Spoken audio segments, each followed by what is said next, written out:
श्रीराम जय राम जय जय राम। श्रीराम जय राम जय जय राम। श्रीराम जय राम जय जय राम। श्रीराम जय राम जय जय राम। श्रीराम जय राम जय जय राम। श्रीराम जय राम जय जय राम। श्रीराम जय राम जय जय राम। श्रीराम जय राम जय जय राम। श्रीराम जय राम जय जय राम।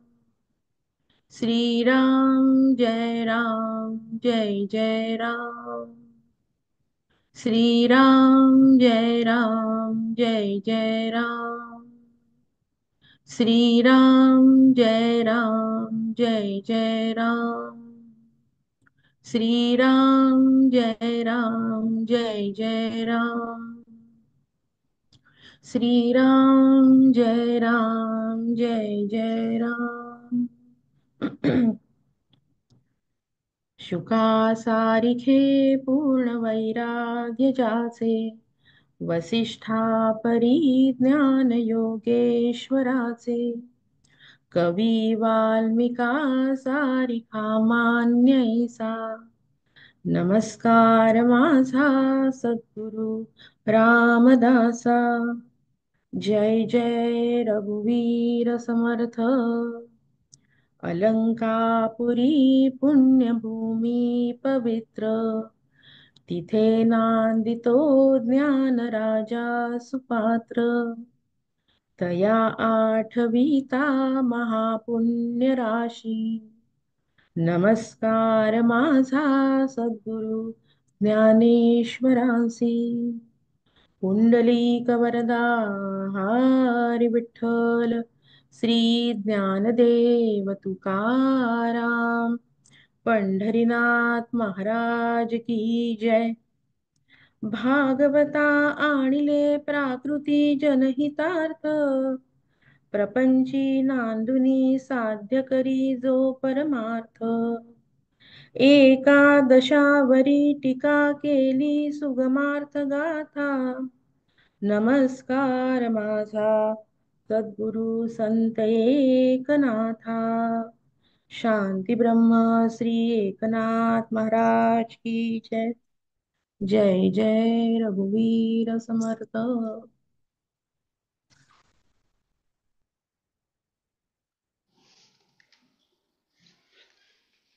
नमस्कार.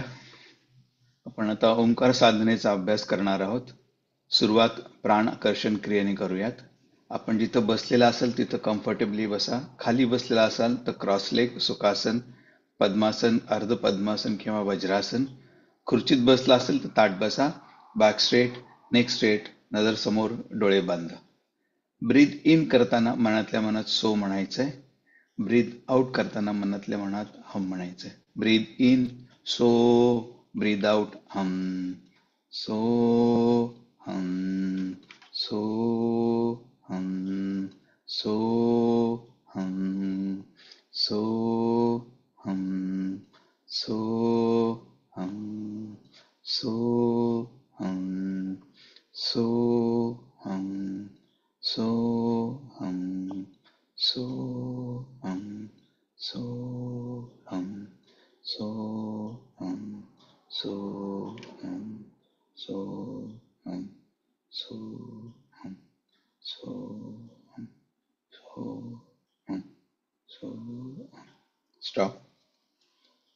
5 वेळा ओंकार करणार आहोत. सुरुवातीला 3 ओंकार, त्याच्यानंतर 1 मिनिटाचं ध्यान, नंतर 2 ओंकार. ओंकार आपला जेवढा श्वास आहे त्या अर्ध्या श्वासामध्ये म्हणायचं आहे आणि राहिलेल्या अर्ध्या श्वासात मकार करायचा आहे. आध्यात्मिक प्रगतीसाठी मकार जास्त केलेला कधीही चांगला. ओंकार हा तेलाच्या धारेसारखा अखंड असावा, घंटानादेसारखा दीर्घ आणि शंखानादसारखा गंभीर असावा.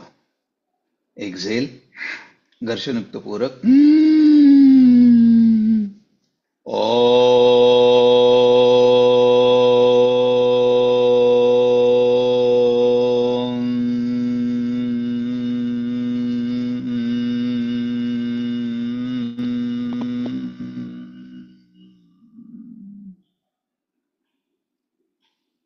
पूरक.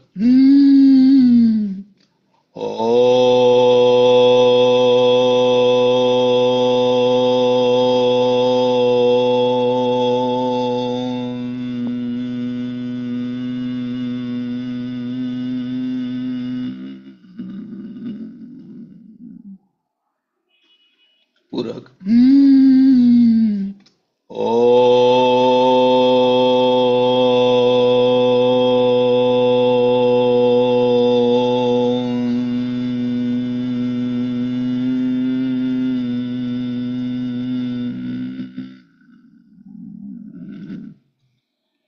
शांत, शांत, शांत.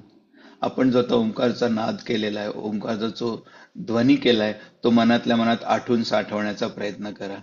छातीच्या मध्यामध्ये अनाहत चक्र आहे, तिथं अंगुष्ठ मात्र ज्योती बघण्याचा प्रयत्न करा. Try to visualise thumb size bright flame in chest area where Anahata chakra is situated. तिथं जर दिसत नसेल तर भ्रू मध्यमध्ये दोन भोवयाच्या मध्ये आज्ञाचक्र आहे, तिथं अंगुष्ठ मात्र ज्योती बघण्याचा प्रयत्न करा. Try to visualise thumb size bright flame in between eyebrows where Ajnachakra is situated. बाहेरच्या वातावरणाला पूर्णपणे विसरून जा. जी ज्योती आपण बघण्याचा प्रयत्न करत आहोत ती आत्मस्वरूप आहे. आत्मस्वरूपाशी एकरूप होण्याचा प्रयत्न करूया.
परत एकदा 2 वेळा ओंकार करूया.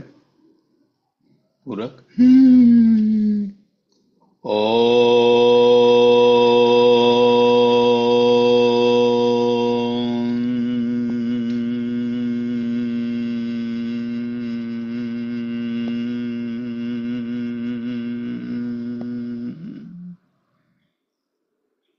पूरक. ओ.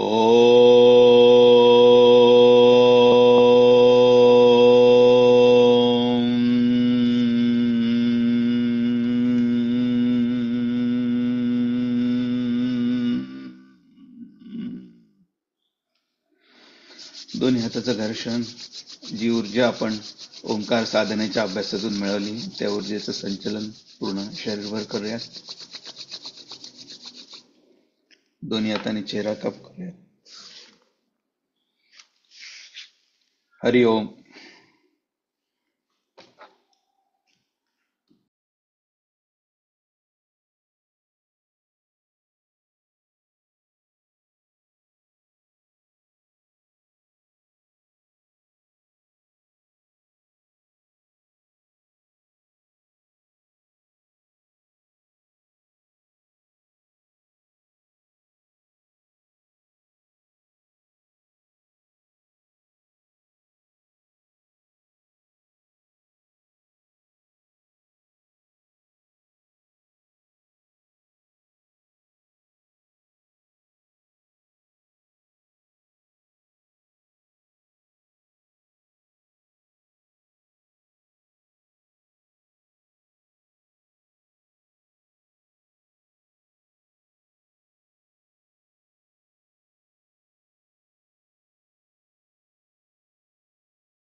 डॉक्टर डॉक्टर डॉक्टर साहेब, साहेब. एक मिनिट, तुम्ही अनम्यूट करा. म्यूट आहे, आवाज येत नाही.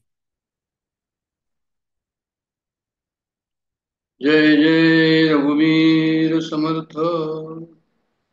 गुरु ब्रह्मा गुरुर्विष्णू गुरुर्देव महेश्वरा. गुरु साक्षात परब्रह्म तस्मै श्री गुरुवे नमः. एक मिनिट काय ठीक.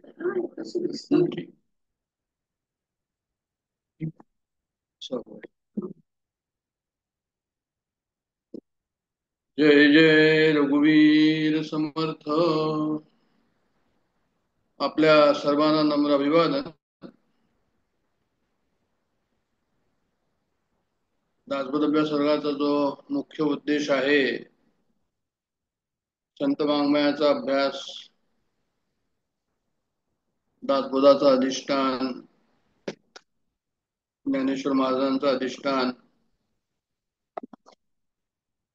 डॉक्टर काकांचं अधिष्ठान, जे की वारकरी संप्रदाय आणि समर्थ संप्रदाय दोघांना अनुसरून आहे, आणि म्हणून संत वाङ्मयाचा सखोल अभ्यास अशा प्रकारची आपली जी आहे ती अभ्यासाचं स्वरूप आहे. आणि त्यानुसार आज आपण रामनवमी निमित्त जे आहे ते संत वाङ्मयाच्या अभ्यासानुसार उत्तर भारतामध्ये जे प्रमुख संत होऊन गेले, गोस्वामी तुलसीदास महाराज, त्यांनी जे रामचरित मानस लिहिलं त्याच्यामध्ये रामरायाची कथा त्यांनी पूर्ण अधोरेखित केली. उत्तर भारतामध्ये म्हणजे प्रामुख्याने उत्तर प्रदेश, बिहार, हरियाणा, दिल्ली, मध्य प्रदेश, राजस्थान, छत्तीसगड गावागावांमधून जे आहे ते रामचरित मानसाचा प्रसार आहे. जसं वारकरी संप्रदाय आपण महाराष्ट्रामध्ये गावागावातून पाहतो, तसं रामचरित मानस त्या गावांमध्ये जे आहे ते चौपाई त्या गावाची असते, त्या ठिकाणी संध्याकाळी बसून जे आहे ते रामचरित मानसाचा अभ्यास त्या ठिकाणी होतो. असं मी पाहिलेलं आहे, माझ्या लहानपणी ऐकलेलं आहे. इव्हन आमच्याबरोबर जे मेडिकलमध्ये जे मुलं येत होते आणि हॉस्टेलमध्ये राहत होते, त्या गावांमधनं जे येत होते ते रामचरित मानसाचं एक पुस्तकच बरोबर घेऊन यायचे, का तर त्यांना तशा प्रकारचे संस्कार होते.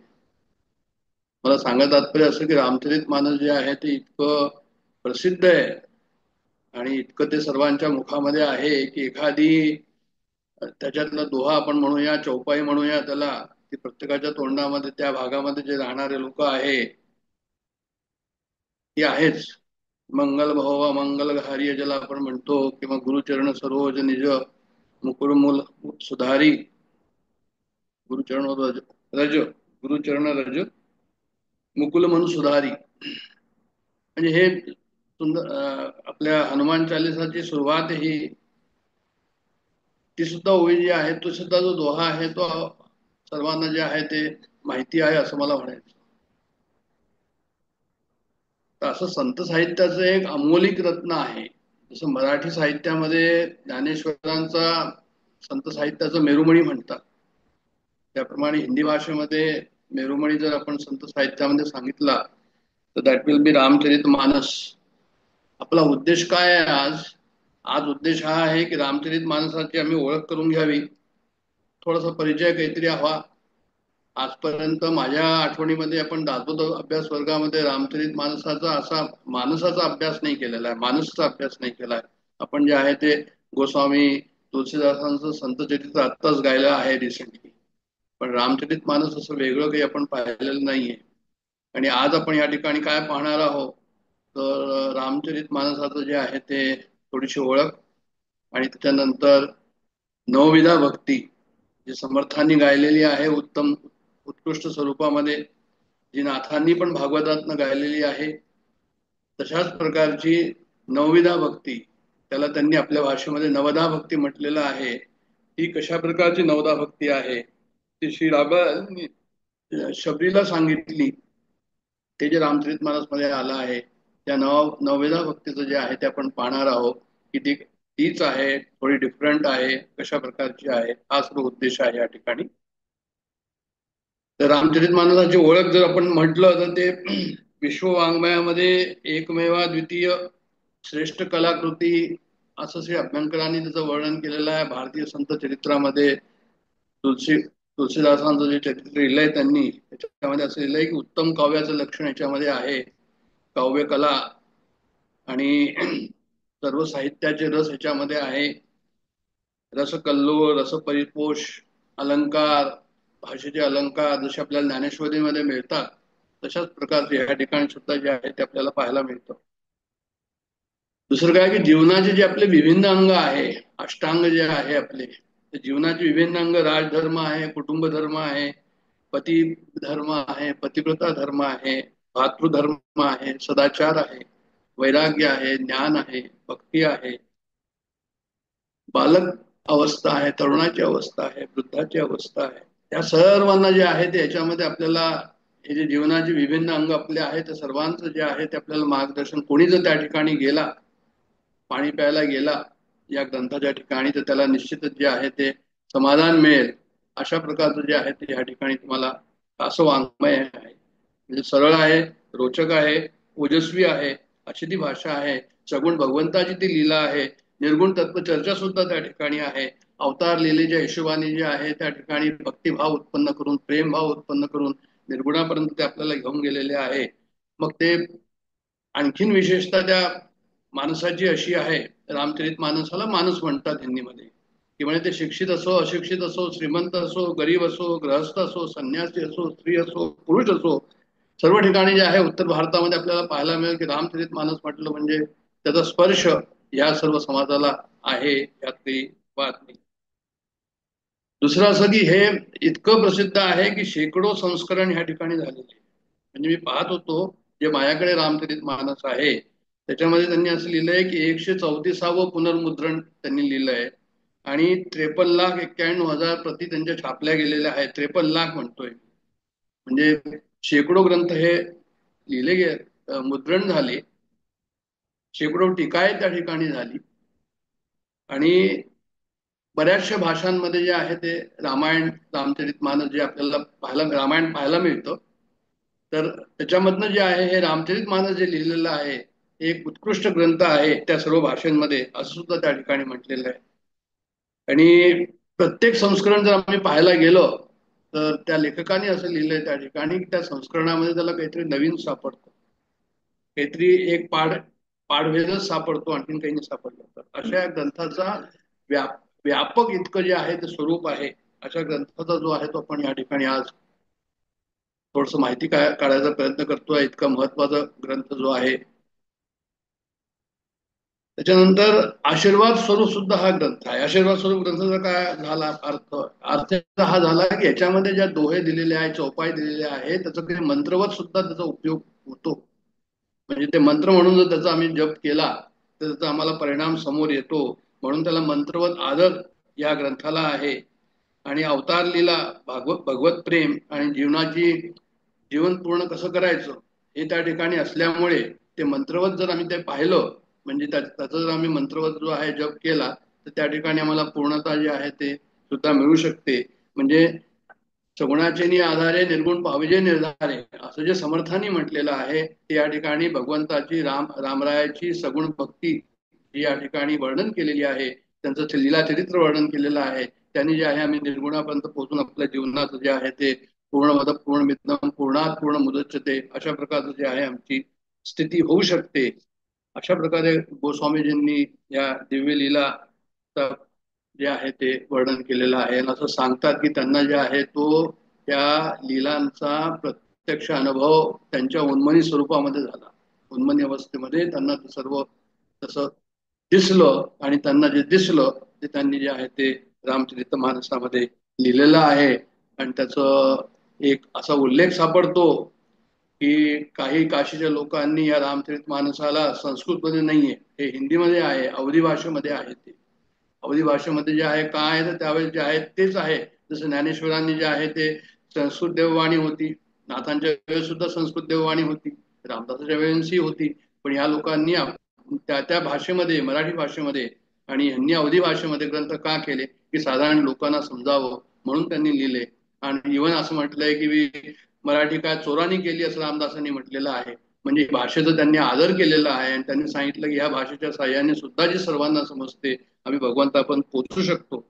तर त्याचा जो उल्लेख आहे, हे दिव्य ग्रंथ आहे, हा जो आहे तो भगवत आशीर्वाद प्राप्त ग्रंथ आहे. झालं काय की त्याला जे आहे ते काशीमध्ये ह्याला विरोध झाला. तुम्ही ज्या ह्या भाषेमध्ये लिहिता संस्कृत देव आणि संस्कृतमध्ये लिहायला हवं. संस्कृतमध्ये फक्त यांनी जे आहे फक्त पहिले 7 श्लोक लिहिलेले आहे रामचरित मानसमध्ये. नंतर सर्व अवधी भाषेमध्ये आलेलं आहे. तर जेव्हा त्यांनी असं म्हटलं मग त्यावेळेस मग त्यांचा आपसामध्ये चर्चा झाली की आता कसं करायचं म्हणून. ते विरोध करत होते, ते त्याला ऐकत नव्हते. मग शेवटी त्यांनी असं केलं की म्हणजे असं करूया, आपण काशी विश्वेश्वरासमोर हा ग्रंथ ठेवूया रात्री आणि सकाळी जे आहे ते आपल्याला काहीतरी त्याची खूण सापडेल की हे देवाला मान्य आहे की नाही मान्य आहे, काशी विश्वेश्वराला मान्य आहे की नाही मान्य आहे. आणि जेव्हा सकाळी दार खुललं गेलं, ठेवला गेला ग्रंथ, आणि सकाळी जेव्हा दार खुललं गेलं तेव्हा त्या ठिकाणी सत्यम शिवम सुंदरम असं त्या ग्रंथावर लिहिलेलं होतं. म्हणजे असं सांगतात, अशी एक आख्यायिका आहे, असा एक विश्वास आहे की त्या ठिकाणी भगवान शिवानी जसं म्हटलं शंकरांनी की हे सत्य आहे, शिवम आहे, सुंदरम आहे, अशा प्रकारचा तो ग्रंथ आहे. असा आशीर्वाद रूपी ग्रंथ जो आहे तो गोस्वामी तुलसीदासांनी लिहिला की त्यांच्या प्रत्येक शब्दाला जे आहे ते अत्यंत महत्व प्राप्त झालं. आणि तो ग्रंथ कसा झाला म्हणजे तो अलौकिक ग्रंथ होऊन गेला. आणि अशा अलौकिक ग्रंथाचं जे आहे ते तो काळ कसा होता, तो मुस्लिमांचा काळ होता. त्यावेळेस काळ असा होता की राज्यधारी सर्व जे आहे ते विभिन्न धर्माचे असल्यामुळे हिंदू धर्माला त्यावेळेस जे आहे ते उतरती कळा आलेली होती. आणि त्यावेळेस जे आहे ते आपलं भगवान पूजा वगैरे करणं सुद्धा कठीण झालेलं होतं, भजन पूजन करणं कठीण झालेलं होतं. त्यावेळेस यांनी काय संदेश द्यावा, गोस्वामीजींनी हा संदेश दिला की परहित सरिस धर्म नाही भाई, परहित सरस धर्म नाही भाई, आणि परपीडा सम नाही अधमाई. दुसऱ्याला दुःख देऊ नका, दुसऱ्याला दुःख देणं हे जे आहे अधर्म आहे, आणि दुसऱ्याला सुख देणं, परोपकार करणं हाच धर्म आहे. अशा प्रकारे त्यांनी उद्घोष त्या ठिकाणी आपल्या ह्याच्यातनं केला.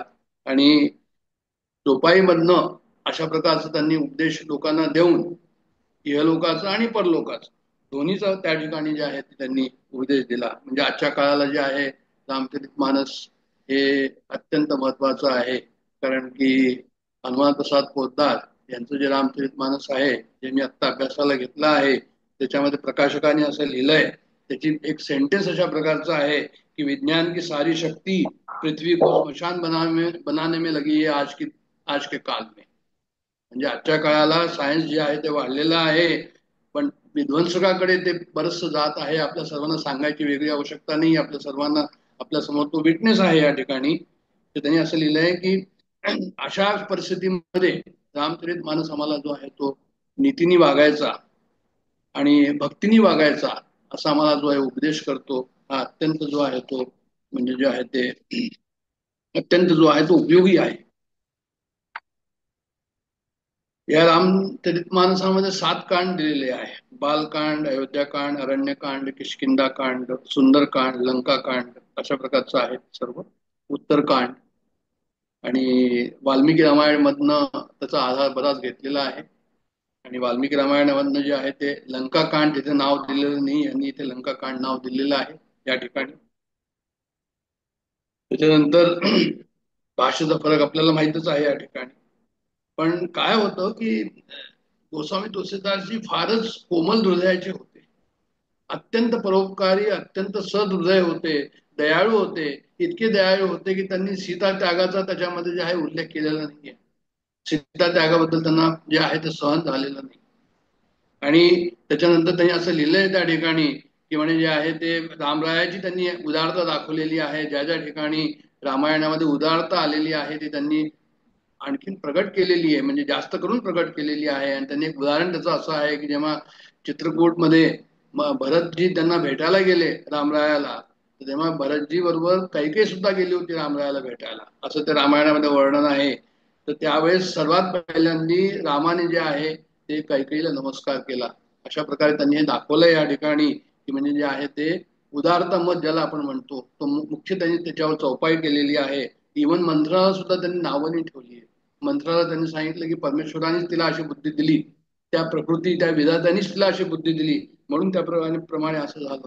रावणाला सुद्धा त्यांनी दोष दिलेला नाहीये रामायणामध्ये. रावणाला त्यांनी असं म्हटलेलं आहे की अरे तुम्ही सर्व लोक देव जे आहेत ते सर्वांचं दुःख दूर करतात असं म्हणतात ते, तर म्हणे मी असं करतो की देवाचा वैरी होऊन मी त्यांच्याकडनं मारला जावं, मला म्हणजे मला जे आहे ते सद्गती मिळेल. अशा प्रकारचं रावणाचं वर्णन त्यांनी ज्याला आपण विरोधी भक्ती म्हणतो, ती विरोधी भक्ती या ठिकाणी त्यांनी दाखवलेली.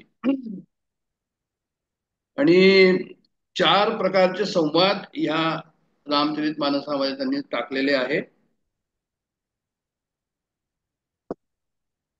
भुशुंडी गरुड संवाद, शिवपार्वती संवाद, याज्ञवल्क भारद्वाज संवाद आणि तुलसीदास संत संवाद हे या ठिकाणी त्यांनी आपल्याला दाखवले. 4 संवाद या ठिकाणी आहे.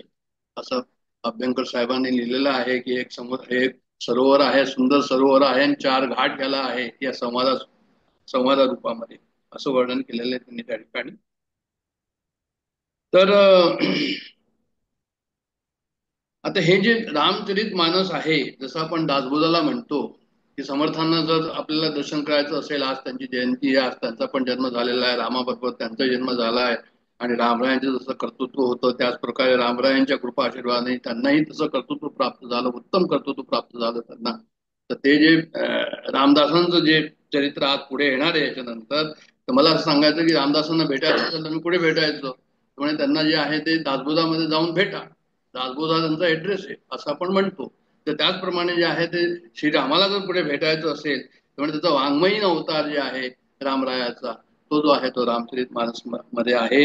अशा प्रकारचं हे पुस्तक नाहीये, म्हणे हा वाङ्मयीन अवतार आहे, यालाच मी नमस्कार करावा. जेव्हा त्यांनी लेखनाला प्रारंभ केला, तर लेखनाला जेव्हा प्रारंभ केला तो केव्हा केला, म्हणजे ज्या दिवशी रामाचा जन्म झाला आणि चैत्रमासी शुक्ल पक्षी म्हणजे आजच्या दिवशी 9वी तिथी आणि त्यावेळी मंगळवार होता, तर मंगळवारी त्यांनी हे केला आणि दुपारी 12 वाजता जे आहे रामाचा जन्म झाला, त्यावेळेस त्यांनी जे आहे ते रामचरित मानस लिहायला सुरुवात केली. आणि ती इसवी सन श्री अभ्यंकरांच्या मध्ये जे आहे ते 1574 असं त्यांनी त्या ठिकाणी लिहिलेलं आहे. त्याच्यामध्ये त्यांनी हा संवाद केला, म्हणजे 450 वर्षाचा काळ हा मध्ये केलेला आहे. जेव्हा हे रामचरित मानस सुरू झालं किंवा रामचरित मानसाचा अवतार आपल्या समोर आला आहे, त्यावेळेस तोच रामजन्माचा समय असल्यामुळे असं सांगतात, वेदांमध्ये असं लिहिलेलं आहे की जेव्हा रामाचा जन्म झाला किंवा रामरायाचा जन्म झाला, असं एक आपल्या याच्यामध्ये आहे संस्कृतीमध्ये, की त्यावेळेस सर्व तीर्थे अयोध्येत एकत्र आली. म्हणजे जणू काय त्यांना असं म्हणायचं की जितके काही यक्ष, गंधर्व, देवता, मुनी, ऋषी सर्व त्यावेळेस जे आहे रामजन्माच्या वेळेस अयोध्येमध्ये ते एकत्र झाली. आणि त्यावेळेस जे आहे त्यांनी जे आहे ते आरंभ केला हे रामचरित मानसाला त्यांनी आरंभ केला. तर त्यांनी आता समर्थांनी जसं जे आहे ते दासबोधामध्ये काय आहे अशा प्रकारे त्यांनी सुरुवात केलेली आहे या ठिकाणी. पण यांनी जे आहे ते वर्णापासून सुरुवात केलेली आहे. आणि वर्णापासून सुरुवात करायचा मतलब आहे की वर्णानाम मर्तसंघानाम रसानाम छंद सामपी मंगलानांच कर्तारो वंदे वाणी विनायक. म्हणजे त्यांनी सरस्वती आणि गणेशजी मी यांना वंदना करतो. म्हणे का असं, तर जे अक्षर आहे, जे अर्थसमूह आहे, जे रस आहे, जे छंद आहे, हे सर्वांचं मंगळ करणारी कोण आहे, म्हणजे सरस्वतीजी आहे. आणि म्हणून मी सरस्वतीला आणि गणेशाला वंदन करतो. इथनं त्यांनी रामचरित मानसाला सुरुवात केली. आणि त्याच्यानंतर त्यांनी शंकर पार्वतीला जे आहे वंदन केलंय की भवानी शंकरम वंदे श्रद्धा विश्वास रूपिणी. पण त्यांनी काय म्हटलंय शंकराला आणि पार्वतीला, हे फार पाहण्यासारखं आहे. की म्हणजे जे आहे ते म्हणतात की म्हणजे जे ही श्रद्धा जी आहे आणि हे जो विश्वास जे आहे, श्रद्धा कोण आहे तर म्हणे पार्वती आहे, विश्वास कोण आहे तर म्हणे शंकरजी आहे. तसा श्रद्धा विश्वास ठेवून तुम्ही याला जे आहे ते वाचा, एक अर्थ हा झाला. आणि हे श्रद्धा रूपी आणि विश्वास रूपी हे जर तुमच्यामध्ये असेल तर म्हणजे तुम्ही पार्वती आणि शंकराला नमन करता आहात, अशा प्रकारे त्यांनी केलंय. आणि नंतर पद्धतीप्रमाणे गुरुला वंदन केलेलं आहे. वंदे बोधमयम नित्यम गुरु शंकर रूपिणम. त्यांनी शंकरालाच आपलं गुरु मानलेलं आहे, अशा गुरुला मी जे आहे वंदन करतो, असं त्यांनी लिहिलंय. आणि त्याच्यानंतर मग त्यांनी जे आहे ते सीताराम गुणग्राम पुण्यारण्य विहारिणव, म्हणजे मग रामरायाला वंदन केलेलं आहे. रामरायामध्ये त्यांनी काय केलंय की सीतारामजी के गुणसमूह रूपी पवित्र वन में विहार करने वाले, असं त्यांनी लिहिलंय. कोण तर म्हणे वाल्मिकजी आणि हनुमानजी. वाल्मिकांनी वाल्मिकी रामायण लिहिलं तर त्यांच्या मनामध्ये सर्वदूर आत बाहेर सर्व रामच होते, आणि हनुमानजी मध्ये राम होते हे तर आपल्याला सर्वांना माहितीच आहे. आणि नंतर त्यांनी काय केलं तर म्हणजे नंतर त्यांनी मायेला बंधन केलेलं आहे. उद्धव स्थिती संहार कारिणी क्लेशहारिणी असं म्हटलेलं आहे. म्हणजे सर्व श्रेयस्करी सीताम नेतोहम रामवल्लभा असं म्हटलेलं आहे. म्हणजे कल्याण करने वाली रामचंद्र जी की प्रियतमा सीताजी को मैं नमस्कार करता हूं. म्हणजे एक प्रकार त्यांनी मायेला नमन केलेलं आहे त्या ठिकाणी. कारण ज्या मायेच्या वशीभूत हे सर्व विश्व निर्माण झालं, उत्पत्ती स्थितीलय जिथे आहे, त्यांना वंदेहम तमशेष कारणम परम रामाख्यम ईशम हरिम असं म्हटलेलं आहे. त्या मायेला वंदन केलेलं आहे, त्या भगवंताला वर्णन केलेलं आहे. आणि नंतर जे आहे त्यांनी असं लिहिलंय, सातवं हे आहे. संस्कृतमध्ये मी सांगितलं की सुरुवातीला त्यांनी 7 श्लोक मांडले, त्याच्यानंतर ज्या अवधी भाषेमध्ये सुरू केलं रामचरितमानस. तर रामचरितमानस त्यांनी ह्याचा जो सपोर्ट आहे तो कुठून घेतला. रामचरितमानसामध्ये जे आलेलं आहे मटेरियल ते कुणीकडनं आणलं, म्हणजे नाना पुराण निगमागम सम्मत सम्मतम यद रामायणे निगदितम क्वचिदन्यतो अपि. त्यामुळे त्यांनी असं सांगितलं की पुष्कळशे पुराण, म्हणजे 18 पुराण आपल्याकडे आहे, वेद आहे, शास्त्र आहे, हे सर्व संमत, ह्याच्या संमत रामायणामध्ये जे आहे जे वर्णन आहे ते मी ह्या ठिकाणी मांडलेलं आहे. आणि ह्याच्याशिवाय म्हणजे रघुनाथजीचं जी काही कथा मला आणखीन इतर ठिकाणी मिळाली आणि मला जो अनुभव प्राप्त झाला, मला जो दिव्य अनुभव प्राप्त झाला, ते सुद्धा मी याच्यामध्ये आणलेलं आहे असं त्यांनी लिहिलेलं आहे. आणि सर्व कशा करता केलं, आज मी इथे का बसलेलो आहो, आज आम्ही का रामचरितमानस वाचतो आहो, आज आम्हाला का असं वाटतं की आम्ही याचा आस्वाद घ्यावा, याचा आम्ही जे आहे ते सुख उपभोगावं आणि आम्ही परम सत्याकडे पोचावं याच्या साह्याने, असं आम्हाला का वाटतं. तर म्हणे त्यांनी असं लिहिलंय की स्वांत सुखाय तुलसी रघुनाथ गाथा.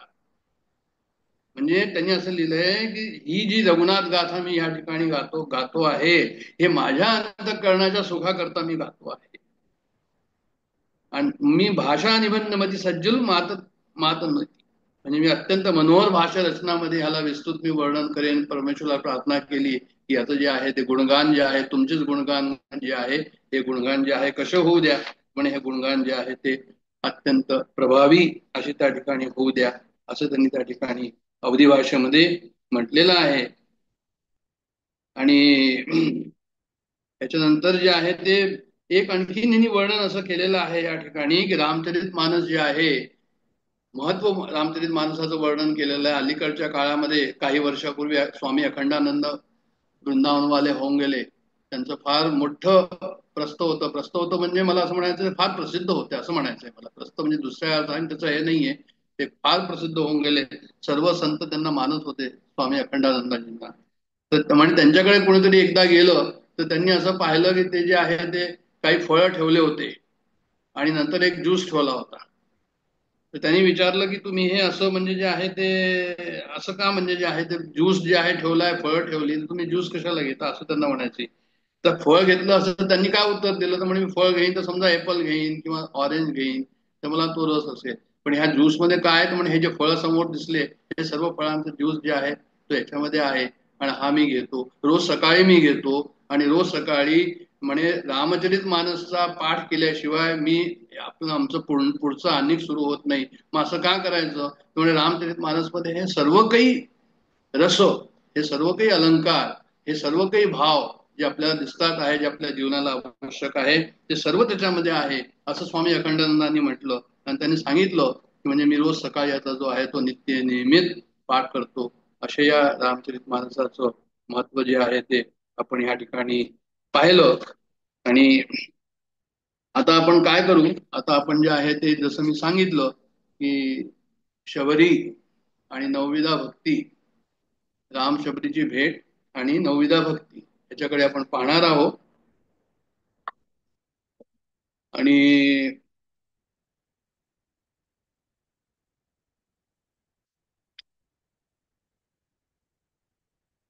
रामचरित मानस मध्ये जी नवविधा भक्ती आलेली आहे त्याच्या पूर्वी मला असं म्हणायचं की शबरी जी भिल्लिणी होती, सबर जातीची होती म्हणून तिचं नाव शबरी. तिचं काय होतं तर म्हणे तिचं लग्न जेव्हा करायला गेलं, थोडीशी तिचे एक बॅकग्राऊंड आहे शबरीचं, की म्हणे तिचं लग्न करायला गेले त्याच्या जातीचे लोक, तिचे आई वडील, तर म्हणे त्या काळी असं होतं की पुष्कळशा जनावरांना एकत्र करायचो आणि त्यांचं मांस जे आहे ते सर्वांना पूर्ण जातीवाल्यांना बोलवून आणि तो तिथे फेस्टिवल सारखं करायचं आणि त्यांना ते खाऊ घालायचो. जेव्हा शबरीचं लग्न ठरलं तर तिने रात्री पुष्कळशे पाहिले हे सर्व जानवर आलेले आहे. मग तिने विचारलं की हे कशा करता आलेले आहे. मग तिला सांगितलं गेलं की अरे हे असं असं आहे म्हणून. त्यावेळेस ती म्हणाली की म्हणे तिला फार वाईट वाटलं. ती कोमल हृदयाची होती, अंतःकरण तिचं द्रवित झालं. तिने अर्ध्या रात्री उठून काय केलं, त्या सर्वांना जे बांधलेलं होतं सर्वांना सोडून दिलं आणि सांगितलं तुम्ही जा म्हणून इथं. आता ती जा म्हटल्यानंतर जे आहे ती स्वतः सुद्धा तिथे कशी राहील मग, कारण काय उत्तर देईल आपल्या लोकांना. मग तिन्ही सुद्धा जे आहे तिथं पळ काढला आणि ती जंगलामध्ये जे आहे ती चालली गेली. तर मग जे आहे ते त्यावेळेस तिला काय झालं की असं एकदम वैराग्य त्या ठिकाणी निर्माण झालं. जंगलामध्ये गेली, विचार करत होती की मी काय करू, कुणाला जे आहे ते दिसली नाही पाहिजे, कारण की ते सर्व जातीचे भिल्ल त्यांना सर्व जागा माहिती, जे जंगलातला ते येतील मला पकडून घेऊन जातील. तर ती लपून लपून राहत होती. आणि शेवटी तिच्या मनामध्ये असं आलं की मी संतांची सेवा करावी आणि जे आहे ते आमचं काहीतरी जे आहे ते उद्धार होईल. मग तिने काय केलं की संतांच्या समोर गेलो तर पकडली जाईल म्हणून तिने काय केलं की रात्री ती काहीतरी संतांकरता लाकडं गोळा केले आणि त्यांच्या आश्रमाजवळ जाऊन ठेवून दिले, किंवा फुलं गोळा केले आणि त्यांच्या आश्रमाजवळ जाऊन ठेवून दिले. अशा प्रकारचं काम जे आहे ते करत होती. तर ते मतंग ऋषींचा आश्रम होता. मतंग ऋषी होते, त्यांचे शिष्य वगैरे होते. तर पुष्कळ दिवस जेव्हा असं तिचं सर्व होऊ लागलं तर मतंग ऋषींनी विचार केला की हे कोण करतं म्हणून, हे असं कोणीतरी केलं आहे, आपल्याला कधी दिसतच नाही हे कोण आहे म्हणून. मग त्यांनी शिष्याला सांगितलं एक दिवस की म्हणजे जे आहे तुम्ही आता रात्री तिथे राहा आणि जे आहे ते पहा कोण करतंय. त्यावेळेस जे आहे ते शिष्यांनी रात्री पहारा दिला आणि जेव्हा ही आली ते सर्व ठेवायला, मग शिष्यांनी हिला पकडलं. मग ही घाबरून गेली. त्यावेळेस मतंग ऋषींकडे घेऊन गेली. मग ही म्हणाली की मी हीन जातीची आहे, मी मतिमंद आहे, मला काही समजत नाही, पण मला सेवा करायची इच्छा आहे, पण मी पकडली नाही जावो, मला तुम्ही अवेअर न करो म्हणून मी अशा प्रकारे जे आहे ते काम करते. अशा प्रकारचं त्यांनी जेव्हा सांगितलं तेव्हा मतंग ऋषी तर असंग महात्मा होते, त्यांना फार अनुराग उत्पन्न झाला त्यांनी त्या ठिकाणी. तर त्यांनी सांगितलं की जो कोणी चोरीने सेवा करतो याचा अर्थ हा झाला की तो आमचं पुण्य घेतोय, असं त्यांनी तिला सांगितलं. तर म्हणजे तू आता असं काही करू नको, मी तुला जे आहे ते काय करतो म्हणजे तुला इथे पर्णपोटी बांधून देतो, तू तिथे राहा आणि तू आश्रमामध्ये आमची जी आहे ते सेवा करत राहा. आणि नंतर जे आहे ते हे सर्व तिला आपल्या आश्रमामध्ये ठेवलं, तिला मंत्र दीक्षा दिली, तिला पूर्ण सर्व जे आहे ते ज्ञान द्यायचं ते नाम दिलं तिला. ह्याच्यावर इतर ऋषींनी, त्या मतंग ऋषींचा विरोध केला की अरे ही हीन जातीची तुम्ही का करता, पण मतंग ऋषींनी त्यांच्याकडे काही लक्ष दिलं नाही. ते म्हणे की नाही म्हणे तिचं अंतःकरण फार शुद्ध आहे. मग एक दिवस काय झालं की म्हणे मतंग ऋषींना अशी आकाशवाणी झाली की तुम्ही जे आहे ते स्वर्गलोकामध्ये या म्हणून, आता तुमचं कार्य झालं, भगवंताच्या धामाला तुम्ही जा.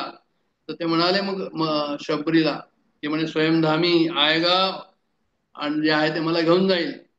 तर मग शबरी म्हणाले मी काय करू, मग तुम्ही जर सर्व लोक जात आहात तर मी इथे एकटी काय करेन. मग मतंग ऋषीने तिला सांगितलं की बोले हम तो धाम जा रहे हैं भगवान के, पर भगवान तुम जो है तुम्हारे धाम आएंगे यहाँ पे तुम्हें दर्शन देने के लिए, तुम फिक्र नहीं करो, हमारा आशीर्वाद तुम पे है. आणि अशा प्रकारे त्यांनी सांगितलं की स्वयंधामी आएगा और तुम्हें दर्शन देगा, असं त्याला त्यांनी आश्वासन दिलं. आणि त्याला सांगितलं की तू इथेच राहा, पुढे जाऊ नको, तुला काही होणार नाही, भगवान तुझी जे आहे ती रक्षा करेल. आणि मग तिथे जर राहिली, या आशेमध्ये राहिली की भगवंत एकाच दिवस येतील आणि जे आहे ते मला दर्शन देतील. तिला खूप आतुरता जी आहे दिवसेदिवस वाढत होती.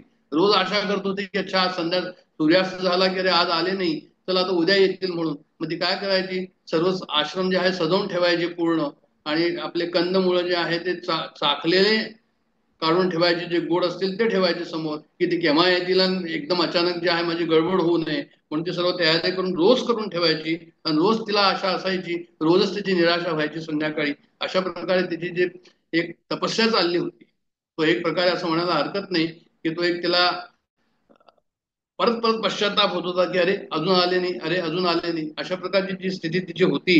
मग त्यावेळेस काय झालं की म्हणजे जे आहे ते भगवंत एक दिवस आले.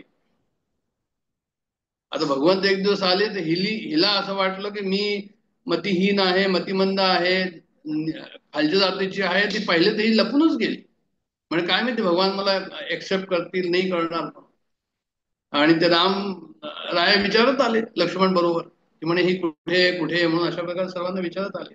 लोकांना असं वाटलं इतर ऋषीजनांना की राम आमच्याकडे येतील म्हणून. पण राम त्यांच्याकडे जाता शबरीबद्दल विचारत होते आणि जे आहे ते त्या ठिकाणी ते पोचले. आणि पोचल्यानंतर जो शबरीला त्या ठिकाणी आनंद झाला तो काही विचारू नका. आणि ती जी आहे ती त्याचं वर्णन आता ह्या ठिकाणी रामचरितमानसामध्ये केलेलं आहे. रामचरितमानसामध्ये असं म्हणतात की सुनहु उमा ते लोग अभागी, सुनहु उमा ते लोग अभागी, हरितजी होई विषय अनुरागी. ते म्हणतात की शिवजी म्हणतात पार्वतीला की म्हणे जे भगवंताला सोडून विषयाला जे प्रेम करतात तर म्हणे जे आहे ते कसे लोक आहे तर म्हणे जे आहे ते लोक अभागी, ते लोक अभागी म्हणजे विषयाला सोडायचं, विषयाला धरायचं, भगवंताला सोडायचं. सुनहु उमा ते लोक अभागी, अशा प्रकारचे लोक कसे आहेत म्हणे ते अभागी आहे. तर पुनि सीता ही खोजत दो भाई, चले बिलोकत बन बहुताई. म्हणजे हे लोक सीतेला शोधत आले पण शेवटी मतंग ऋषींच्या जे आहे ते आश्रमामध्ये जाऊन पोहोचले. आणि त्या ठिकाणी सुंदर वर्णन केलं, जसं मी म्हटलं अलंकाराचं वर्णन केलेलं आहे. अलंकारयुक्त ही भाषा आहे की एकदा काय झालं की त्याच्यातनं जात होते जंगलामधनं, तर तिथे हरिणाचे कळप होते आणि हत्तीचे कळप होते. तर हरिणाचे कळप होते तर हरिण बरेच होते. तर ती हरिणीला एक हरिणी म्हणते की अरे हे आपल्याला कुठे पकडून न घेऊ म्हणून. तर त्यावेळेस दुसरी हरिणी तिला म्हणते की अरे म्हणे हा राम जो आहे ना हा फक्त सोनेरीच हरिण पाहतो, त्याच्या पाठीमागे आपल्याला काही नाही होणार, तुम्ही काही काळजी नका करू, यू कॅन प्ले अराउंड. तसंच ते गज आणि म्हणजे हत्ती आणि हत्तीणी त्यांचेही बरेचसे कळप होते. तर रामराय म्हणत होते लक्ष्मणाला की अरे हे हत्ती आणि हत्तीणी ते मला हिणवतात, ते म्हणतात की आम्ही सुद्धा आमच्या बायकांबरोबर जातो, तू आपल्या बायकोला कसं सोडलं. अशा प्रकारचं सुंदर वर्णन जे आहे ते रामचरितमानसमध्ये यांनी केलेलं आहे. आणि त्या जंगलामधनं जे आहे ते पोचले आणि ते कुठे पोचले तर म्हणजे जे आहे त्यांनी जे आहे ते आपल्या शबरीच्या आश्रमामध्ये ताई देई गती राम उदारा, सबरी के आश्रम पगुधारा. म्हणजे रामजींनी जे आहे ते शबरीच्या आश्रमामध्ये जे आहे ते पाय ठेवला असं त्यांना म्हणायचं त्या ठिकाणी. सबरी देखी राम ग्रह आहे, मुनी के वचन समुझी जिय भाई. जेव्हा त्यांनी पाहिलं की रामजी आलेले आहेत, त्याला मतंग ऋषींचं आठवण झाली की त्यांनी आश्वासन दिलं होतं, आता ते आज पूर्ण होत आहे. रामाचं वर्णन केलंय त्यांनी की सरसिज लोचन बाहू बिसाला, जटा मुकुट सिर उर बनमाला, श्याम गौर सुंदर दौ भाई, सबरी परी चरण लपटाई. म्हणजे असे विशाल भुजा आणि कमल सदृश्य त्यांचे ते नेत्र आणि त्यांचं ते हे जटा जटा याच्यावर वनमाला घातलेल्या आहे. आणि राम सावळे आहे आणि लक्ष्मण गोरे आहे, अशा प्रकारचं ते वर्णन आहे. आणि त्या प्रेमामध्ये त्यांना पाहून तर त्यांनी असं लिहिलंय त्या ठिकाणी की जे आहे ती शबरीत जे आहे ती काय झाली, प्रेम मगन मुख वचन ना आवा. इतकं प्रेम त्या ठिकाणी तिला उत्पन्न झालं की ज्या तोंडातनं शब्द नाही आले. पुनी पुनी पद सरोज शिर नावा. ते परत परत जे आहे ते परत परत चरण कमलाला जे आहे ती त्या ठिकाणी त्यांचं आपलं मस्तक ठेवत होती त्या ठिकाणी. सादर जललय चरण पखारे. मग त्यांनी जे आहे ते पाणी घेतलं आणि त्यांच्या चरणावर जे आहे ते ठेवलं, त्यांचे चरण धुतले. कुणी सुंदर आसन बैठारे. त्या एक आसन ठेवलं, त्या आसनावर दोघांना जे आहे ते बसवलं. कंद मूल फल सुरस अति दिये, राम कहू आणि प्रेम सहित प्रभू खाये, बारंबार बखाने. तिने कंदमूल वगैरे जे ठेवले तर ते कसे होते तर म्हणजे अत्यंत रसिले होते, ते स्वादिष्ट होते. आणि ते आणून जेव्हा श्रीरामाजवळ ठेवले तो 56 भोग जे चढवतो श्रीरामाला, त्या ठिकाणी श्रीराम जे आहे ते कदाचित त्याचं तेवढं हे करत नाही, स्तुती करत नाही. त्याच्यापेक्षा जास्त स्तुती जे आहे प्रभूने बार बार प्रशंसा करके उन्हें प्रेम सहित खाया, अशा प्रकारचं वर्णन त्या ठिकाणी केलेलं आहे की म्हणे प्रेम सहित प्रभू खाये, बारंबार बखाने. परत परत त्याची जे आहे त्यांनी काय केलं तर त्याची त्यांनी तारीफ करतो. पाणी जोरी आगे भई ठाडी, प्रभुई बिलो की प्रीती अति भाडी. मग ते हात जोडून ती उभे राहिली आणि प्रभूला पाहून, रामरायाला पाहून तिला अत्यंत प्रेम जे आहे त्याचं एकदम प्रेम जे आहे ते खूप वाढलं. ते म्हणाली केही विधी स्तुती करो तुम्हारी. कोणत्या प्रकारे मी तुमची स्तुती करेन असं म्हटलं. ते अधम जाती में जडमती भारी. तिने आपल्याला म्हटलं की मी अधम आहे आणि माझी मती पण जड आहे, मला बुद्धी पण नाहीये आणि मी अधम जातीची आहे, मी तुमची कशी स्तुती करणार, मला बोलताच येत नाही या ठिकाणी. मग त्यावेळेस जे आहे ते पुढे म्हटलंय तिने आणखीन, अधम ते अधम अधम अति नारी, तिन मह मोहमे मतिमंद आगारी. म्हणजे मी मंदबुद्धी आहे, मी अधमात अधम आहे, अशा प्रकारचं जेव्हा तिने वर्णन केलं स्वतःच, की जेवढ्या काही स्त्रिया आहेत त्याच्यामध्ये मी अत्यंत अधम आहे. स्वतःला किती कमीपणा घेतला, तिचा अहंकार त्यावेळेस किती शून्य झाला असेल. रामरायाच्या चरणी जी आहे ती पाहून, म्हणजे त्या ठिकाणी त्यांच्याबरोबर राहून तिला किती आनंद झाला असेल त्या ठिकाणी. मग रामराया त्यावेळेस म्हणतात, कह रघुपती सूनु भामिनी पाता. मग रामराया तिला म्हणतात भामिनी. भामिनी मी तुला सांगतो, भामिनी म्हणजे सुंदर स्त्री. म्हणजे शबरीचं वर्णन जे आहे सुंदर स्त्रीप्रमाणे नाहीये, पण शबरीचं भामिनीचा दुसरा अर्थ जो आहे तो भाऊक पण आहे, इमोशनल ज्याला आपण म्हणतो, अतिसंवेदनशील ज्याला म्हणतो. तर अशी ती भामिनी तिनं म्हटलं त्यांनी, कह रघुपती सुनो भामिनी बाता, मानव एक भगती करण आता. तू माझं ऐक. मग शबरीला त्यांनी सांत्वन दिलं, म्हणे माझं ऐक, मी तुला काय सांगतो की आता मी तुला, आणि माझा हा संबंध भक्तीचा आहे. तुझा माझा संबंध कसा आहे तर म्हणे तो भक्तीचा आहे. हेच मी फक्त भक्तीचा संबंध सर्वांशी मानतो, दुसरा संबंध मानत नाही. आता ह्या ठिकाणी सुद्धा जे आहे त्यांनी तत्वज्ञान मांडलेलं आहे की एक मनुष्य आहे, तो बाप पण आहे, मुलगा पण आहे, तो जावई पण आहे, बरंच काही आहे, पण मनुष्य आहे. म्हणजे तू काय जीव आहे तो.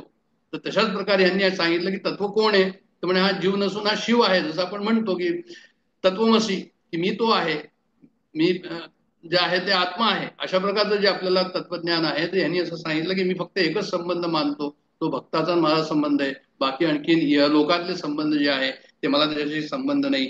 जातीपाती कुलधर्म बढाई, धनबल परिजन गुण चतुराई. म्हणजे जातीपाती कुलधर्म बढाई, धन बळ कुटुंब गुण चतुरता हे जरी सर्व असेल, भगतीहीन नर सोयी कैसा, बिनु जल बारिद देखवू तैसा. काय रामचरित मानसामध्ये तुलसीदासांनी काय सुंदर वर्णन केलंय की आकाशामध्ये ढग असतात आणि त्या ढगामध्ये जर पाणी नसेल तर त्या ढगाचा काय उपयोग, असं ते म्हणतात.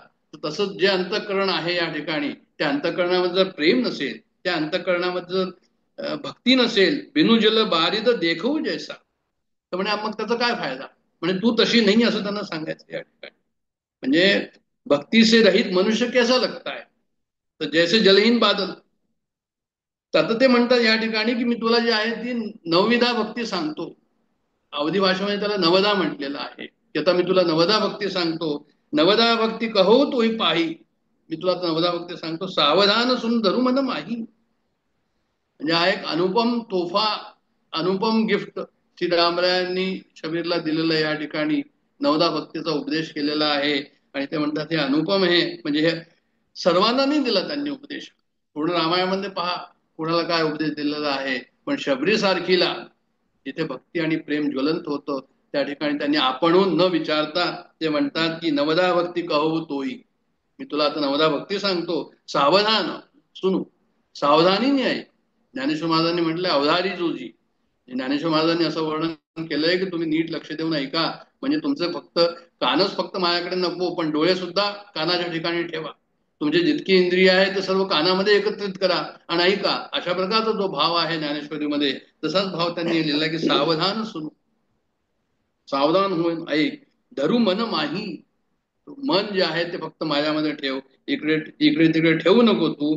अशा प्रकारे त्यांनी वर्णन केलेलं आहे. म्हणजे गहरी एक तुला काहीतरी मी गुह्य तत्व सांगतो आहे, म्हणून जे आहे तू काय कर तर म्हणजे जो आहे तो तू माझ्याकडे पहा. प्रथम भगती संतन कर संगा, दुसरी रती मम कथा प्रसंगा, असं म्हटलेलं आहे. म्हणजे पहिली भक्ती काय आहे तर म्हणे सत्संग आहे.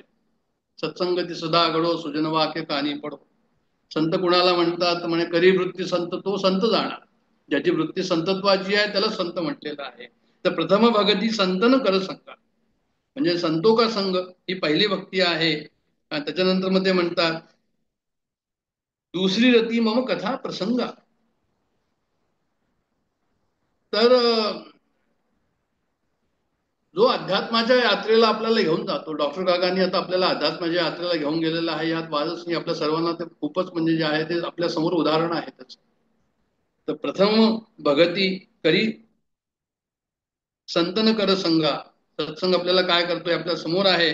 आणि दुसरी रती मम कथा प्रसंगा, दुसरी कशी आहे तर म्हणजे जे आहे ते माझ्या कथेमध्ये तू रुची ठेव, माझ्या लीलेमध्ये, माझ्या तत्वज्ञानामध्ये तू रुची ठेव, रुचीने त्याला ऐक, असं ते म्हणतात त्या ठिकाणी.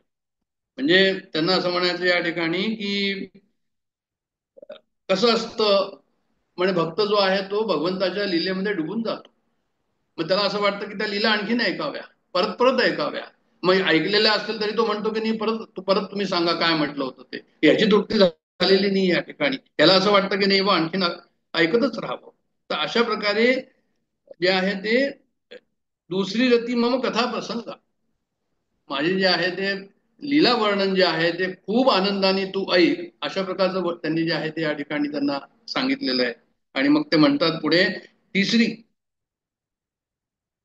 म्हणजे तिसरी भक्ती कोणती आहे, तर म्हणे तिसरी भक्ती जी आहे ती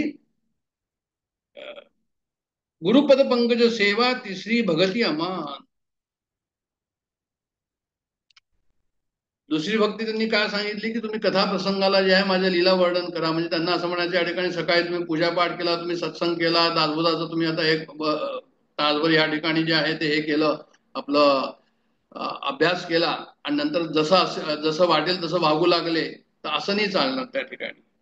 असं एक त्यांनी वर्णन या ठिकाणी केलेलं आहे की म्हणजे जे आहे ते सर्व दिवस आम्ही काय करतो, आमच्या अभ्यासानंतर योग्य व्यवहार करतो की अयोग्य व्यवहार करतो, आणि तसं जर होत असेल तर म्हणे मग ती कथा प्रसंगा जी आहे दुसरी रती मग कथा प्रसंगा, ते मग रतीनी झाली, त्याच्यामध्ये प्रेमनी आम्हाला आलंय, आम्हाला रुटीन झालं, ते मेकॅनिकल झालं. अशी त्या ठिकाणी जे आहे थोडस भाष्यकाराने लिहिलंय. आणि तिसरं आहे गुरुपद पंकज सेवा तिसरी भगती अमा. तिसरी काय आहे तर म्हणे गुरुचरण सेवा आहे. तर गुरुचरण सेवामध्ये काय आहे की म्हणजे अमान, म्हणजे अहंकार रहित, अहंकार रहित आम्ही गुरुचरण सेवा करायला हवी. म्हणजे गुरुला त्या ठिकाणी हे नको, आम्हाला काही त्याच्याबद्दल अहंकार नको. म्हणजे जे मोठे लोक असतात, समजा कोणी खूप गुरु असेल तो खूप मोठा असेल, आणि शिष्य असेल तो खूप मोठा असेल, तर तो गुरु त्या मोठ्या शिष्याकडेच राहील. तर त्या शिष्यालाही हे वाटेल की अरे वा, गुरु महाराजकडे येऊन राहतात. आणि गुरु तिथे काय राहतात की त्यांना कम्फर्ट झोन त्या ठिकाणी जास्त असतो. तर असं जर काही असेल कम्फर्ट झोनमुळे, आणि हा जर म्हणत असेल की बा माझ्याकडे गुरु राहतात म्हणून याला अभिमान होत असेल, दोघे जर ते अहंकारामध्ये असतील, तर मग ती गुरुपद पंकज सेवा ती अमान्य झाली, अहंकारयुक्त ती झाली. चौथी भगती मम गुणगण करई कपट तजी गाण. चौथी भक्ती कशा प्रकारची आहे, तर म्हणजे आपल्याकडे जे आहे ते लोक संत कसे झाले, कबीरदास जे झाले, रैदास जे झाले, गुरु नानक देव झाले, त्यांच्याकडे जे आहे ते अशा प्रकारचं काही नव्हतंच. कोणी छोटं आणि मोठं, म्हणजे ते अमानच होते. आणि मग अशी जी चौथी भक्ती, त्याचं गुणवर्णन करायचं, परमेश्वराचं वर्णन करायचं. गुण गण करई, गुणाचं वर्णन करा, सामूहिक गुणांचं वर्णन करा. कपट तजी गाण, बिना कपटाच्या करा, असं म्हणतात. ते गुणांचं वर्णन करायचं. रामरायाच्या गुणांचं मी वर्णन केलं, आमच्या गुरुच्या गुणांचं मी वर्णन केलं, पण त्याच्यामध्ये कपट तचकर. आता मनामध्ये कपट म्हणजे काय, कपट काय होऊ शकतं. आता आम्ही आपल्या गुरुजी जर हे केलं, त्याच्यामध्ये काय कपट आम्हाला होऊ शकतं. किंवा भगवंताची जर आम्ही स्तुती करतो आहोत की भगवंता तू सर्व काही, त्याच्यामध्ये आमचं काय कपट असेल, तर ते म्हणतात की नाही असं असतं की म्हणे मी इतक्या दिवसापासून तुझी भक्ती करतो आणि मला अजून पण काही मिळालंच नाही, अजून माझी इच्छा पूर्ण झालेलीच नाहीये, आणि मला आता वर्ष होऊन गेली त्या गोष्टी करता. म्हणजे आता हिशोब पूर्ण करायचा सुद्धा वेळ आलेली आहे, तू माझं काहीच केलेलं नाहीये. तर हिशोब पूर्ण करायची वेळ आली म्हणजे खूप वर्षपर्यंत सेवा केली आणि त्याला फळ मिळालं नाही, किंवा जायची वेळ झाली, त्याची वृद्धावस्था झाली आणि त्याला फळ मिळालं नाही, तर हा म्हणतो की बा आता जे आहे ते एक प्रकारे जे आहे ते लालसा आहे मनामध्ये, की मला जे आहे ते का नाही मिळालं म्हणून. म्हणजे मीरानी जे आहे, मीराचं उदाहरण या ठिकाणी दिलेलं आहे की त्यांनी म्हटलंय घुंगरू टूट गए, म्हणजे ती कैसा नाची होगी मीरा. मीरा कैशी नाचत होती भगवंताच्या प्रेमामध्ये, की ते घुंगरूंचा आवाज होऊन घुंगरू पायावर टकरावून त्या ठिकाणी पायात रक्त वाहत होतं, हिला तिची शुद्ध नव्हती. झुमके नाची, म्हणजे किती ती गुणवर्णन करत होती त्या भगवंताचं त्या ठिकाणी. तर त्या ठिकाणी हे नव्हतं की बाबा मी जे आहे ते जे आहे ते आता मला काही मिळेल म्हणून. तर मम गुण गण गण करई कपट तजी गाण, त्या ठिकाणी कपट नको, म्हणजे मला फळाची आशा नको. आणि असं नको की आता मी हनुमान चाळीसा वाचतो तर किती वेळा वाचायला हवा, सकाळी वाचायला हवा, संध्याकाळी वाचायला हवा, किती दिवस वाचायला हवा, मग कशा कशा प्रकारे त्याचा आम्हाला फायदा मिळेल, असं जर सर्व काही असेल तर ते म्हणतात की मग हे गुणगान कपट बरोबर आहे, कपट तजी गान नाहीये. आणि नंतर म्हणतात मंत्र जाप मम दृढ विश्वासा पंचम भजन सो वेद प्रकाशा. ते म्हणतात की म्हणे पंचम भक्ती कोणती आहे, तर मेरे नाम का जाप. आणि वो कसं, तर म्हणे दृढ विश्वासा. म्हणजे काय होतं, आपल्याला पुष्कळ वेळा आपल्याला असं होतं की बा आपण नाव घेतलं आणि खूप जोरदार नाम घेतोय ह्या वेळेस, आणि आता आम्हाला जे असं वाटतं की अरे वा हे तर खूप चांगला आनंद येतो आणि काही दिवसांनी तो आनंद ओसरून जातो. मग ते नामामध्ये लक्ष लागत नाही. मग आणखीन काहीतरी करायला म्हणून पाहतो, भजन करायला पाहतो, आणखीन काही ध्यान करायला पाहतो. तर म्हणजे असं नाही, दृढ विश्वास. त्या ठिकाणी दृढ विश्वास हवा की जे आहे ते की हे जे मी करतो आहे हेच जे आहे ते मला करायला हवं, आणखीन काही त्या ठिकाणी दुसरं नको. दृढ विश्वास त्या ठिकाणी हवा. आणि छदतमशील बिरती बहुकर्मा निरत निरंतर सज्जन धर्मा. म्हणजे 6वी भक्ती सांगितली, इंद्रिय दमन. इंद्रिय कहती है खोटं बोलून घेऊ, त्याला दाटून देऊ, त्याला काहीतरी रिश्वत देऊ, त्याच्याशी बेमानी करू. तर त्यांचं असं म्हणणं की असं जर इंद्रिय असतील आणि तुम्ही जर भक्ती करत असाल देवाची, त्या ठिकाणी ती भक्ती फलद्रूप होणार नाही. इंद्रिय दमन हे अत्यंत आवश्यक आहे. छट दम, 6वी दम म्हणजे इंद्रिय दमन. शील म्हणजे आपलं जे आहे ते सात्विकता हवी, मॉरल मॉरल हवं त्या ठिकाणी. विरती म्हणजे विरक्ती, म्हणजे अनावश्यक कर्म करायचं नाही, धोकाधडी करायचं नाही. विरती जितकं कमी असेल, विरती बहुकर्मा, कमीत कमी कर्म करायचं जे आवश्यक असेल. आणि निरत निरंतर सज्जन धर्म, म्हणजे निरंतर जे आहे ते सज्जन जसे चाललेले आहे पुढे, सज्जनांचं जो वागणूक होतील त्याप्रमाणे आम्ही वागणूक त्या ठिकाणी ठेवावी, असं त्यांना म्हणायचं या ठिकाणी. की श्रेष्ठो का धर्म क्या आहे. म्हणजे जेव्हा युधिष्ठिरला त्यांनी विचारलं यक्षाने की काय कसं जायला हवं, काय करायला हवं, कोणता मार्ग पकडायला हवा, तर युधिष्ठिराने म्हटलं संतोधिक. संत ज्या मार्गाने गेले त्या मार्गाने आम्ही जायचं, श्रेष्ठ लोक ज्या मार्गाने गेले त्या मार्गाने जायचं. ज्ञानेश्वर महाराज म्हणतात मार्गाधारे वर्तावे. ज्ञानेश्वर महाराजांनी तेच म्हटलंय की जे मोठे लोक गेलेले आहे ज्या मार्गाने त्या मार्गाने आम्ही जावं. निरंतर सज्जन धर्म, सज्जन जो धर्म पाळला. बुद्धम शरणम गच्छामी, बुद्ध ज्या मार्गाने गेले. संगम शरणम गच्छामी, समूह जो ज्या मार्गाने गेला, किंवा धम्मम धर्माच्या हिशोबाने संगम शरणम गच्छामी. सातव सम मोही मय जग देखा. 7वी भक्ती काय आहे की म्हणजे राममय. रिता ठावया राघवे वीण नाही, भरला गंधाट हरी दिसे, किंवा वासुदेव सर्वमिती, हे जे आपल्याला याच्यात सापडतात हे शब्द अशा प्रकारचे. तर ते म्हणतात 7व सम मोही मय जग देखा.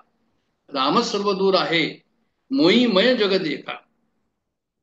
म्हणजे सर्व जगामध्ये समभावानी फक्त मी राममयच ते सर्व जग पाहतो. आणि मोते संत अधिक करी लेखा. आणि माझ्यापेक्षा कसं आहे की संतो को मुझसे भी अधिक करके मानना. संत कसे, तर ते भगवंत म्हणतात या ठिकाणी, रामराय म्हणतात की राम माझे जे भक्त आहेत त्यांना तू माझ्यापेक्षा जास्त मान. गुरु गोविंद उकडे काके लागू पाय, बलेहारी गुरु आप की जिन गोविंद दिया बताय. अशा प्रकारचं जे वर्णन येतं आपल्याला ते अशाच प्रकारचं आहे की आम्ही काय करावं. तर म्हणजे जे आहे ते सिया राम में सब जग जानी, करहो प्रणाम जोही जुगबानी.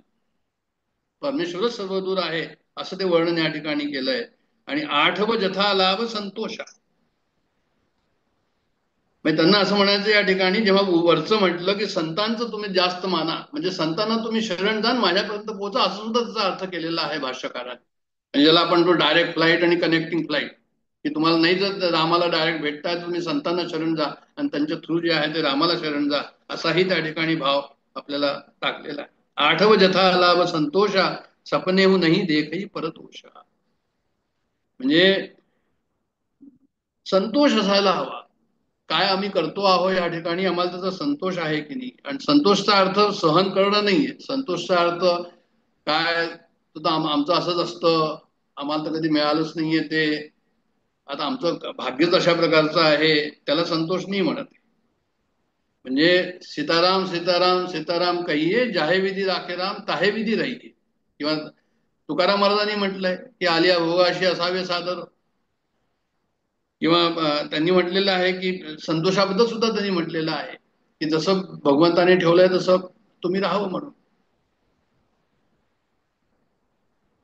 त्याचा अर्थ असाही नको की असेल माझा हरी तर देईल खाटल्यावरी, असंही नको की बसले आपल्या आरामाने आणि मग जे आहे ते त्याची जशी इच्छा असेल तसं ठेविले अनंत तैसेची राहावे, चित्ती असू द्यावे समाधान, आणि हे खाटल्यावर बसले त्यामुळे तसंही नको त्या ठिकाणी. तुम्हाला योग्य कर्म काय करायचं आहे ते तुम्ही योग्य कर्म करून जे आहे ते त्या ठिकाणी आपलं कार्य पूर्ण करायचं आणि त्यावेळेस मग संतोष ठेवायचा, असं त्यांनी त्या ठिकाणी म्हटलेलं आहे. आणि म्हणून आठवी भक्ती जे की जो कुछ मिल जाए उसमें संतोष करना.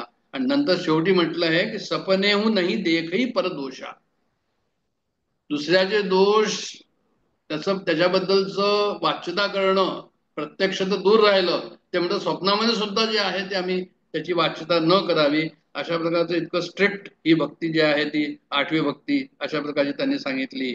आणि मग शेवटली भक्ती आहे नवमी भक्ती. नवम सरळ सब छल नवम सरळ सब सन छल ही ना. म्हणजे नवमी भक्ती कशी तर ते म्हणतात अगदी सरळ आहे. आता सरळ म्हणजे आता ते सरळ त्यांनी म्हटलंय ते आपल्याला सरळ वाटते का? सरळचा अर्थ या ठिकाणी काय झाला की सब सन छलहीना. लहान मुलं असतं, लहान मुलं जे आहे ते उजवं डावं नसतं, काम क्रोध तशा प्रकारचा नसतो की तो म्हणजे त्याच्या मनामध्ये काही नसतो, तर कपटहीन असतो तो. तर असं जे आहे म्हणजे जे आहे ते लहान मुलासारखं जे आहे जर आमचं जीवन असेल, जीसस क्राइस्ट असं एक सेंटेन्स आहे कि छोटे बच्चे के समान जो होगा वही प्रभु के राज में प्रवेश करेगा. त्याचा अर्थ हा झाला की सरळ सब सन छलहीना, म्हणजे कोणत्याही प्रकारचा त्या ठिकाणी मनामध्ये कृतीमध्ये छळ नको कोणत्याही प्रकारचा. आणि मम भरोस ही हर्ष न दीना, म्हणजे माझ्यावर जो आहे काय करावं की माझ्यावर पूर्ण भरोसा त्या ठिकाणी ठेवावा, असं त्यांनी या ठिकाणी म्हटलेलं आहे. आता असं सर्व ऐकलं म्हणजे आपल्याला असं वाटतं की बा आम्हाला हे सर्व जमेल का, म्हणून हा प्रश्न आपल्या समोर आहेच. पण तर रामचरित मानसामध्ये तसं म्हटलेलं आहे आणि त्यांनी उदाहरणं जी दाखवलेली आहे, आमची जर साधना त्या प्रकारे पुढे चालत राहिली तर निश्चितच आम्हाला त्या ठिकाणी तशा प्रकारचा अनुभव येईल. आणि पुढे म्हटलंय त्यांनी की सोयी अतिशय प्रिय भामिनी मोरे सकल प्रकार भगती दृढ तोरे. म्हणजे त्यांनी असं म्हटलंय की हे सर्व प्रकार, आता आपल्याला असं वाटेल की हे इतकी भक्ती आम्ही कशी करायची, आता ही आम्हाला सर्व कशी जमणार ह्या ठिकाणी.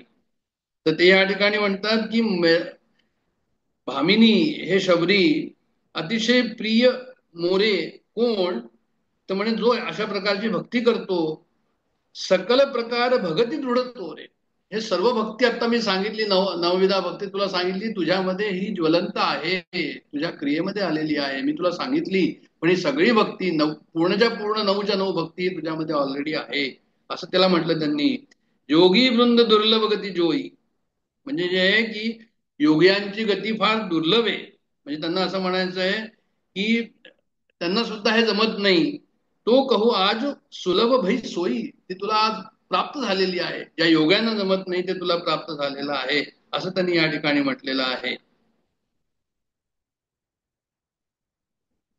आणि नंतर त्यांनी असं म्हटलं या ठिकाणी की सोयी अतिशय प्रेम भामिनी मोरे सकल प्रकार भगती दृढ तोरे.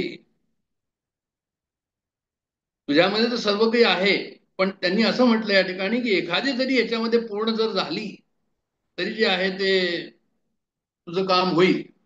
हे त्यांनी काय सांगितलं, त्यांनी एक जनरल उपदेश दिला या ठिकाणी की सोयी अतिशय प्रिय भामिनी मोरे सकल प्रकार भगती दृढ तोरे, जोगी वृंद दुर्लभ गती जोई, तो कहू आजू सुलभ भाई सोयी.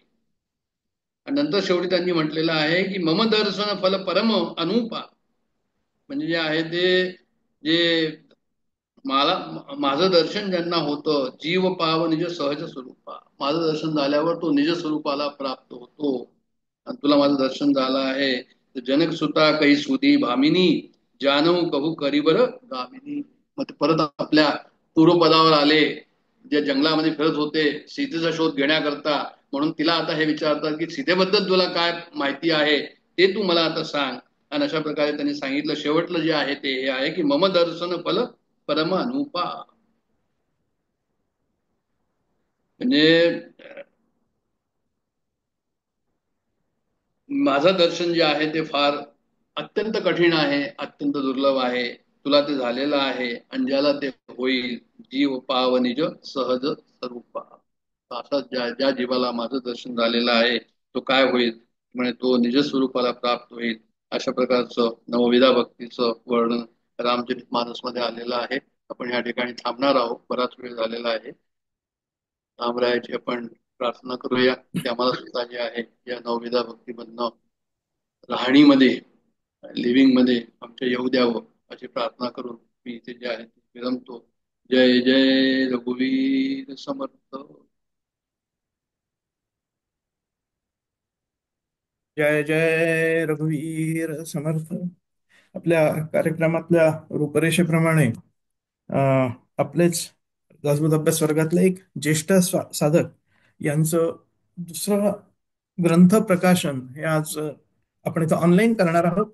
आपण प्रत्यक्ष भेटू शकलो नाही याची खंत इथे जास्ती जाणवते, कारण एक अत्यंत एक चांगला उपक्रम त्यांनी करून आपण त्याचं प्रत्यक्ष भेटून प्रकाशन करू शकत नाही आहोत. परंतु जेव्हा पुढे आपण प्रत्यक्ष भेटू तेव्हा जरूर याचं जाहीर प्रकाशन करूया. मी नंदकुमार देसाई यांना विनंती करतो की त्यांनी त्या पुस्तकाचं मुखपृष्ठ, मलपृष्ठ आणि काही पानं आम्हाला दाखवून ते सांकेतिक प्रकाशन केल्याचं इथं जाहीर करावं, आणि त्यानंतर आपल्या पुस्तकाबद्दलची, आपल्या ग्रंथाबद्दलची काही माहिती आपण इथे द्यावी अशी मी विनंती करतो. जय श्रीराम. सर्वांना सादर प्रणाम. रामनवमीच्या सर्वांना हार्दिक शुभेच्छा.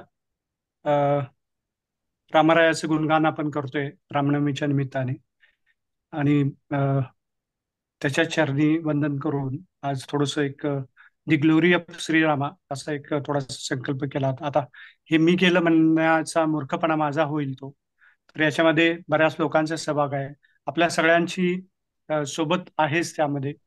आणि प्रथम मी डॉक्टर काकांना वंदन करतो. त्यांच्या कृपेने म्हणा, त्यांच्या प्रेरणेनं, रामरायाच्या प्रेरणेनं असं काही करण्याचा योग आला. डॉक्टर निमखेडकर काकांचे नेहमी मार्गदर्शन आहे. अलकाताई अलकाताई म्हणण्यापेक्षा मला त्यांना आईच म्हणणं नेहमी आवडतं. तर त्यांची खूप मार्गदर्शन या ग्रंथाच्या साठी झालेलं आहे. डॉक्टर जाधव आहेत, आणि आपल्या भगिनी सौ रागिनीताई, त्यांनी संस्कृत ग्रामर म्हणा किंवा इंग्रजी व्याकरण त्याच्यामध्ये खूप मदत केलेली आहे. आणि फक्त मी हे या पुस्तकाचं मुखपृष्ठ दाखवतोय, आणि हे दी ग्लोरी ऑफ श्रीरामा म्हणून इंग्रजीमध्ये करण्याचा प्रयत्न केलेला आहे. आणि हे मागच्या डॉक्टर काकांचं आहे. डॉक्टर काकांचे आशीर्वचन घेण्याचा डॉक्टर काकांनी मान्यही केलं होतं आशीर्वचन द्यायचं, पण त्यांच्या प्रकृती अस्वस्थामुळे ते शक्य झालं नाही. पण त्यांची इच्छा तीच आपण मानून आणि परवा 1-2 दिवसापूर्वी काकांची भेट घेण्याचा योग आला. काकांना एक प्रत सुरुवातीला दिली, काकांच्या हाती प्रत गेली म्हणजे तेच माझ्या अंदाने थोडंसं प्रकाशन झालं असं म्हणता येईल.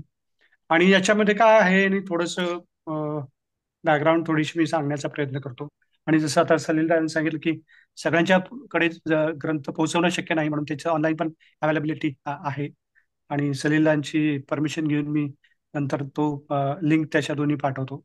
अमेझॉन किंडल आणि गुगल बुक्स वरती पण अवेलेबल आहे. तर दी ग्लोरी ऑफ श्रीरामा आपण ऐकलेलं आहे लहानपणापासूनच. सीता रामचरित अति पावन, आणि कितीही तुम्ही रामकथा ऐकली तरी त्याचा कधीही तुम्हाला कंटाळा वाटणार नाही. आणि आपण लहानपणापासून रामायणाचे सिरियल वगैरे बघतो.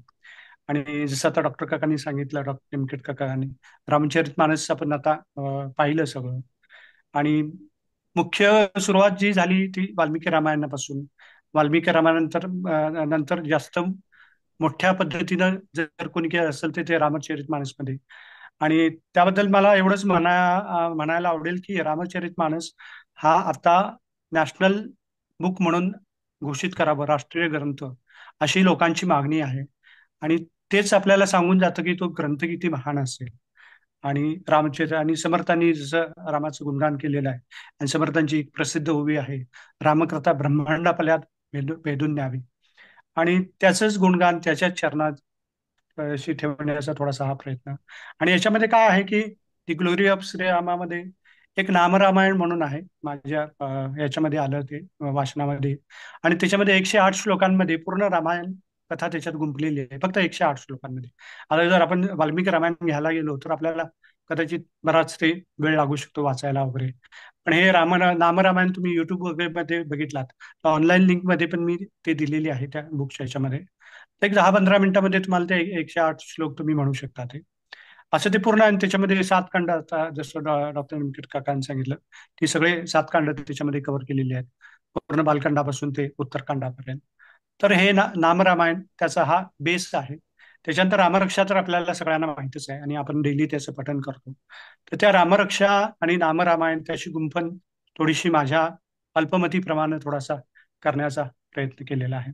त्याच्यानंतर आहे मुक्तिका उपनिषद म्हणून. मुक्तिका उपनिषद म्हणजे हे रामरायाने हनुमंताला सांगितलं. हनुमंतांनी एक प्रश्न विचारला त्यावेळी त्याच्या उत्तरादाखल मुक्तिका उपनिषद रामरायांनी सांगितलं. आणि त्याच्यामध्ये मुक्तिका उपनिषद काय आहे ते थोडंसं घेण्याचा प्रयत्न केलेला आहे. त्याचे संस्कृतमध्ये श्लोक आणि त्याचं इंग्रजी थोडंसं ट्रान्सलेशन मला जसं मिळेल तशा पद्धतीने केलं. आणि सगळ्यात शेवटी म्हणजे रामगीता. आणि रामगीतेचं तर आपल्याला सगळ्यांना माहिती आहे दासबोधामध्ये त्याचा संदर्भ आलेला आहे. समर्थांनी म्हटलेलेच आहे हा दासबोध ग्रंथ मी असा बनवलेला आहे तर त्याच्यामध्ये ह्या वेगवेगळ्या आणि 12 प्रकारच्या गीतेचा उल्लेख समर्थांनी त्याच्यामध्ये केलेला आहे. आणि त्यामधलीच एक रामगीता म्हणून आहे. आणि ही रामगीता रामरायांनी लक्ष्मणाला सांगितलेली अशी ती रामगीता. आणि हे असं आपण पाहिलं तर सगुणाकडून आपल्याला समर्थ सांगतात सगुणाचे आधारे निर्गुण पावेजी निर्धारे. अशा पद्धतीनं तो थोडासा असा प्रवास करण्याचा प्रयत्न केलेला आहे. आता याच्याबद्दल जास्त काही न सांगता त्याच्या मी लिंक शेअर करण्याचा प्रयत्न करतो.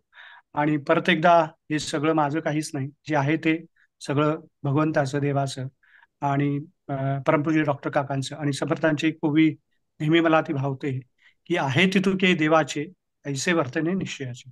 आणि हे सगळं रामरायाच्या परमपूज्य डॉक्टर काकांच्या चरणी वंदन करून मी इथेच थांबतो.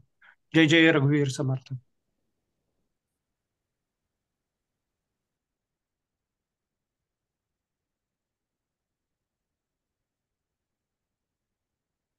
जय जय रघुवीर समर्थ. नंदकुमारजी खूप खूप शुभेच्छा आणि एक अत्यंत चांगलं काम तुमच्याकडनं हे घडलं. अशी यातनं प्रेरणा घेऊन प्रत्येकाकडनं असं या स्वरूपाचं चांगलं काम व्हावं अशी श्री समर्थ चरणी श्री रामराया चरणी या रामनवमीच्या मुहूर्तावर प्रार्थना करतो. आणि आपल्या पुढच्या कार्यक्रमाकडे आपण वळूया.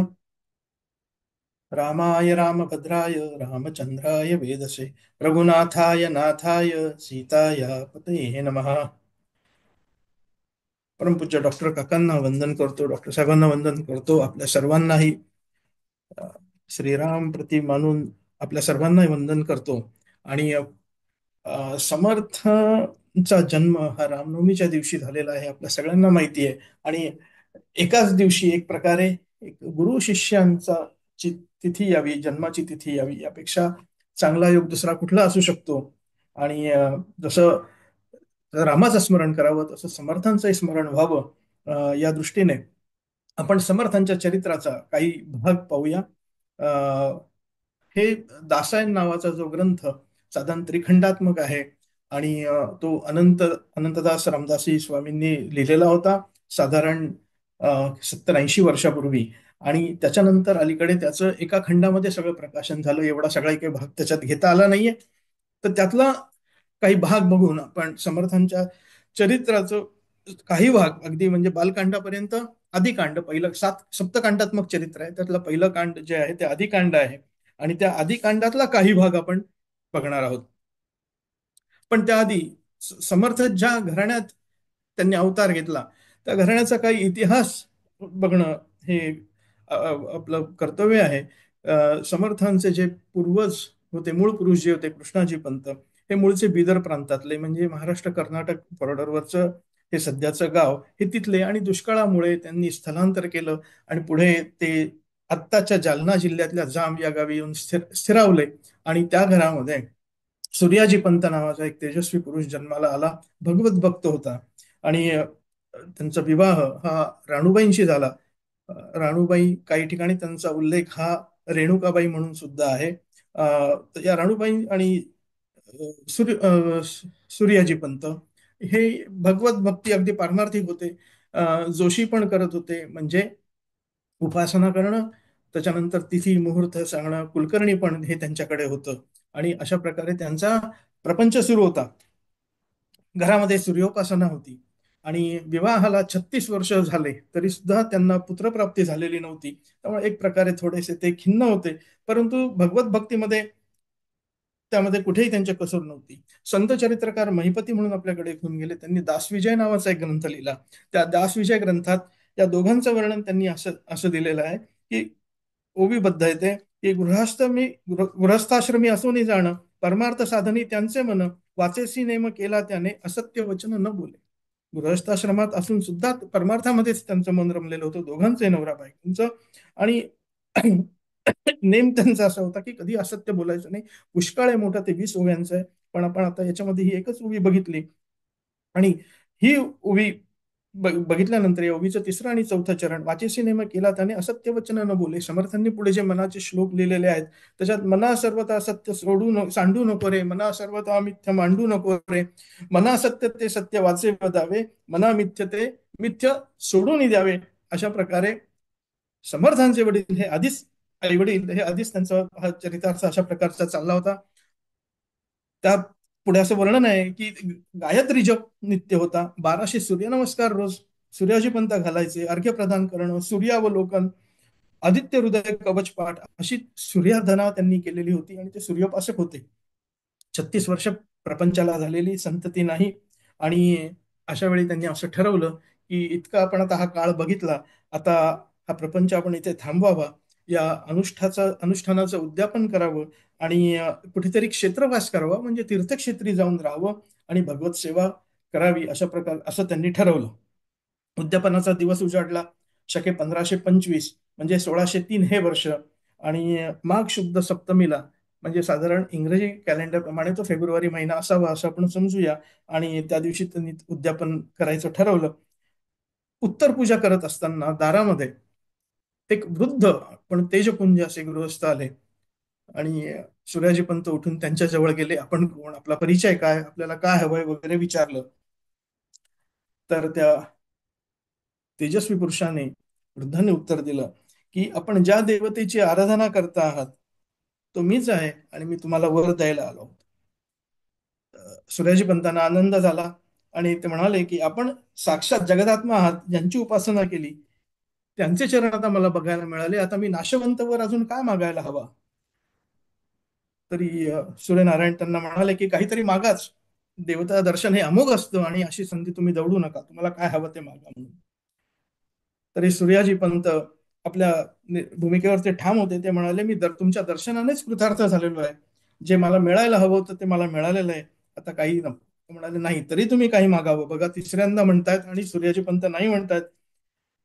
देणं काही असेल, काही मागण्याची इच्छा राहू नये, असंच तुम्ही मला आता देणं द्या, की आता काही मागायची मला इच्छा नसावी, हे देणं द्या, असं त्यांनी मागितलं.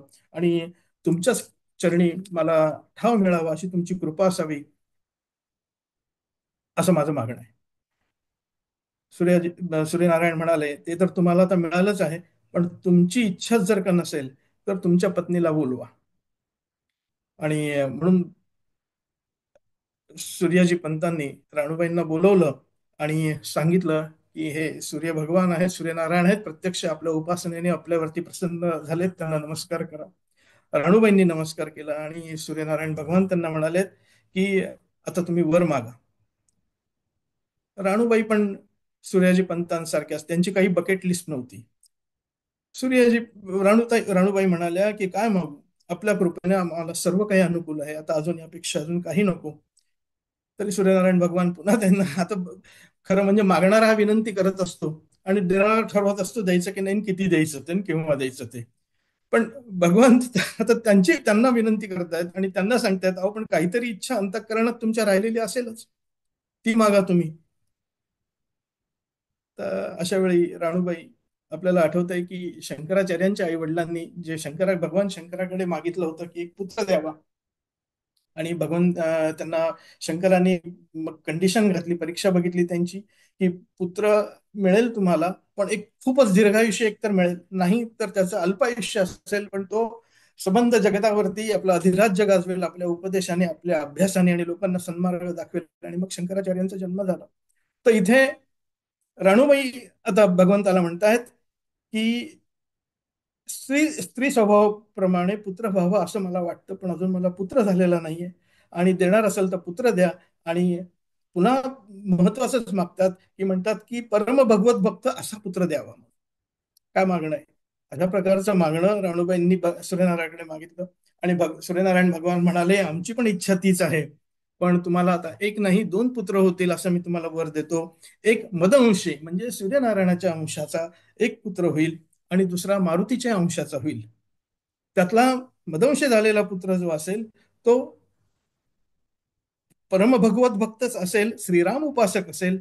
दुसरा पुत्र सुद्धा तसाच असेल, पण या दोघांमधला एक फरक मोठा असेल, की मोठा पुत्र जो असेल तुमचा हा गृहस्थाश्रमी होईल, उत्तम गृहस्थाश्रम चालवेल, आणि इथं गंगातीरीच वास्तव्य करेल. गंगातीरी म्हणजे त्र्यंबकेश्वरून गोदावरीचा जो उगम होतो आणि संबंध महाराष्ट्रातनं पुढे ती आंध्रमध्ये जाते, तर तिला दक्षिणेची गंगा म्हटलं जातं, म्हणून गंगातीरी या अर्थाने तो शब्द आहे. हा गंगातीरीच राहील, उत्तम गृहस्थाश्रम करेल, भगवत भक्त असेल, रामोपासक असेल. आणि दुसरा जो होईल हा फरक यांच्यातला एकच, की हा जगदोद्धार करेल, आणि हा कृष्णातीरी राहील. म्हणून अशा प्रकारचं भगवान सूर्यनारायण त्यांना वर देतात. आणि तिथून अंतर्धान पावण्याच्या आधी त्यांना अजून एक सांगतात, की पुढच्या संवत्सरात पुढच्या वर्षी तुम्हाला रामरायाचं दर्शन होईल, असंही पुन्हा दुसरा वर देतात. पुढलं संवत्सर आलं, आणि घरामध्ये कीर्तन चालू होतं. एकनाथांचे जे शिष्य होते त्यांचं कीर्तन तिथे चालू होतं, आणि रात्री बोलवणं आलं. एक येसकर बोलवायला आला सूर्याजी पंतांना, आणि गावाच्या बाहेर मारुतीचं मंदिर आहे तिथं बोलवलंय म्हणून सांगितलं. यांना काय कीर्तनातनं उठायचं नव्हतं, पण आता काय बोलवणं आलंय, गेलं पाहिजे म्हणून जोशी आहेत गावचे, गेले तिथे. आणि तिथे त्यांना रामरायाने दर्शन दिलेलं आहे. त्यांच्यातला संवाद असा आहे, की आता ते म्हणतात की सूर्यनारायण तुम्हाला प्रसन्न झालेले आहेत. रघुपती श्रीराम सांगतायत की तुम्हाला सूर्यनारायण प्रसन्न झालेले आहेत, आणि त्यांनी वर दिलेला आहे, अजून काही इच्छा आहे का? तर ते म्हणाले की नाही, आता श्रीचरण बघितले, आता आम्हाला अजून आता कुठली इच्छा नाही आहे. तर मग ते म्हणाले, तुम्ही रामनवमीचा वार्षिक उत्सव करता, पण तुमची कुलपरंपरा आहे जी नित्योपासना आहे ती तुम्ही करत नाहीत. म्हणजे रामाची उपासना सूर्याजी पंतांच्या आधीच्या पिढ्यांमध्ये होती, पण सूर्याजी पंत ते करत नव्हते असं रामरायाचं त्यांना सांगणं होतं. तर त्यावर सूर्याजी पंतांनी उत्तर दिलेलं आहे, की माझे वडील हे माझ्या लहानपणीच गेले, त्यामुळे आता मंत्र कोणाकडून घ्यावा हे मला कळत नाही. आणि उत्सव तर मी करतोच, पण ती उत्सवाची माहिती मला ग्रामस्थांकडून मिळालेली आहे, आणि आपल्या कृपेने ती साजरी होत असते. त्यामुळे त्या पलीकडे आपली उपासना वर्षभरची व्हायला पाहिजे ती आमच्याकडून होत नाही. भगवान श्रीराम त्यांना सांगतात, की उपासना पद्धत तुम्ही आचरणात आणल्याशिवाय तुम्हाला पुत्रप्राप्ती होणार नाहीये, तर तुम्ही सद्गुरूकडून मंत्र घ्यावा. पंत अगदी नम्रतेने तिथे सांगतात, की स्त्री चरणापरता आता दुसरा श्रेष्ठ गुरु मी कुठे शोधूया, तर तुम्हीच मला आता मंत्र द्या. आणि मग प्रत्यक्ष रामरायाने सूर्याजी पंतांना रामरायाचं ते दर्शन घडल्यानंतर दीक्षा दिलेली आहे, आणि राम नाम त्यांना दिलेलं आहे. बरोबर आपली मूर्ती, एक मूर्ती त्यांना दिली, सीतेची मूर्ती, जानकी देवींची मूर्ती दिली, हनुमंताची मूर्ती, लक्ष्मणाची मूर्ती दिली, आणि म्हणाल की याची समोर रोज नित्योपासना तुम्ही करत जा, आणि तुम्हाला पुत्रप्राप्ती तेव्हाच होईल. आणि इतकं बोलून श्रीरामराय अंतर्धान पावणार. तेवढ्यात सूर्याजी पंतांना आठवण आली, की घरी गेल्यानंतर पत्नीने विचारलं, तुम्हाला रामरायाचं दर्शन झालं, माझं काय? तर म्हणून ते विचारतायत रामरायांना, की राणूबाईंना पण मी, माझ्या पत्नीला पण मी बोलवतो, आपण त्यांनाही आशीर्वाद द्यावा.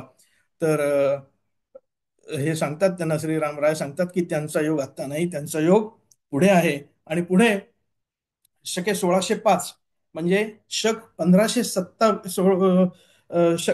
1605 शके 1527 विश्ववसू संवत्सर, आणि या दिवशी गंगाधर स्वामींचा जन्म झालेला आहे. माघातली सप्तमी होती ती. आणि त्यावेळी गंगाधर स्वामींचा जन्म झालाय. सांगण्याचा उद्देश असा की विश्ववसू संवत्सर आता जे या गुढीपाडव्याला सुरू झालं ते पण विश्ववसू संवत्सर आहे. आणि त्या दृष्टीने बघितलं तर एकूण 60 संवत्सर आपल्याकडे सांगितलेली आहेत. म्हणजे प्रत्येक संवत्सर हे 60 वर्षांनी येतं. गणित मांडून बघा, साधारण 12 वेळा ते रिपीट झाल्यानंतर यापूर्वी गंगाधर स्वामींचा या माघ महिन्यात जन्म झालेला आहे. पुढे 1660 हे वर्ष आलं, आणि पुन्हा राणूबाईंना दिवस राहिले, आणि त्यांना जे डोहाळे लागले होते ते डोहाळे हे सर्वसाधारण स्त्रीला जे डोहाळे असतात त्यापेक्षा साधारण अगदीच वेगळे होते. की इतकी की सूर्याजी पंतांना शंका आली की ही तिन्ही सांज जर का बाहेर जाते तर हिला त्यामुळे तर काही असं काही वाटत नाहीये ना, कारण ते डोहाळेच असे होते की सतत कीर्तन प्रवचन ऐकावं, एकांत सेवन करावं किंवा गुहेत जाऊन राहावं.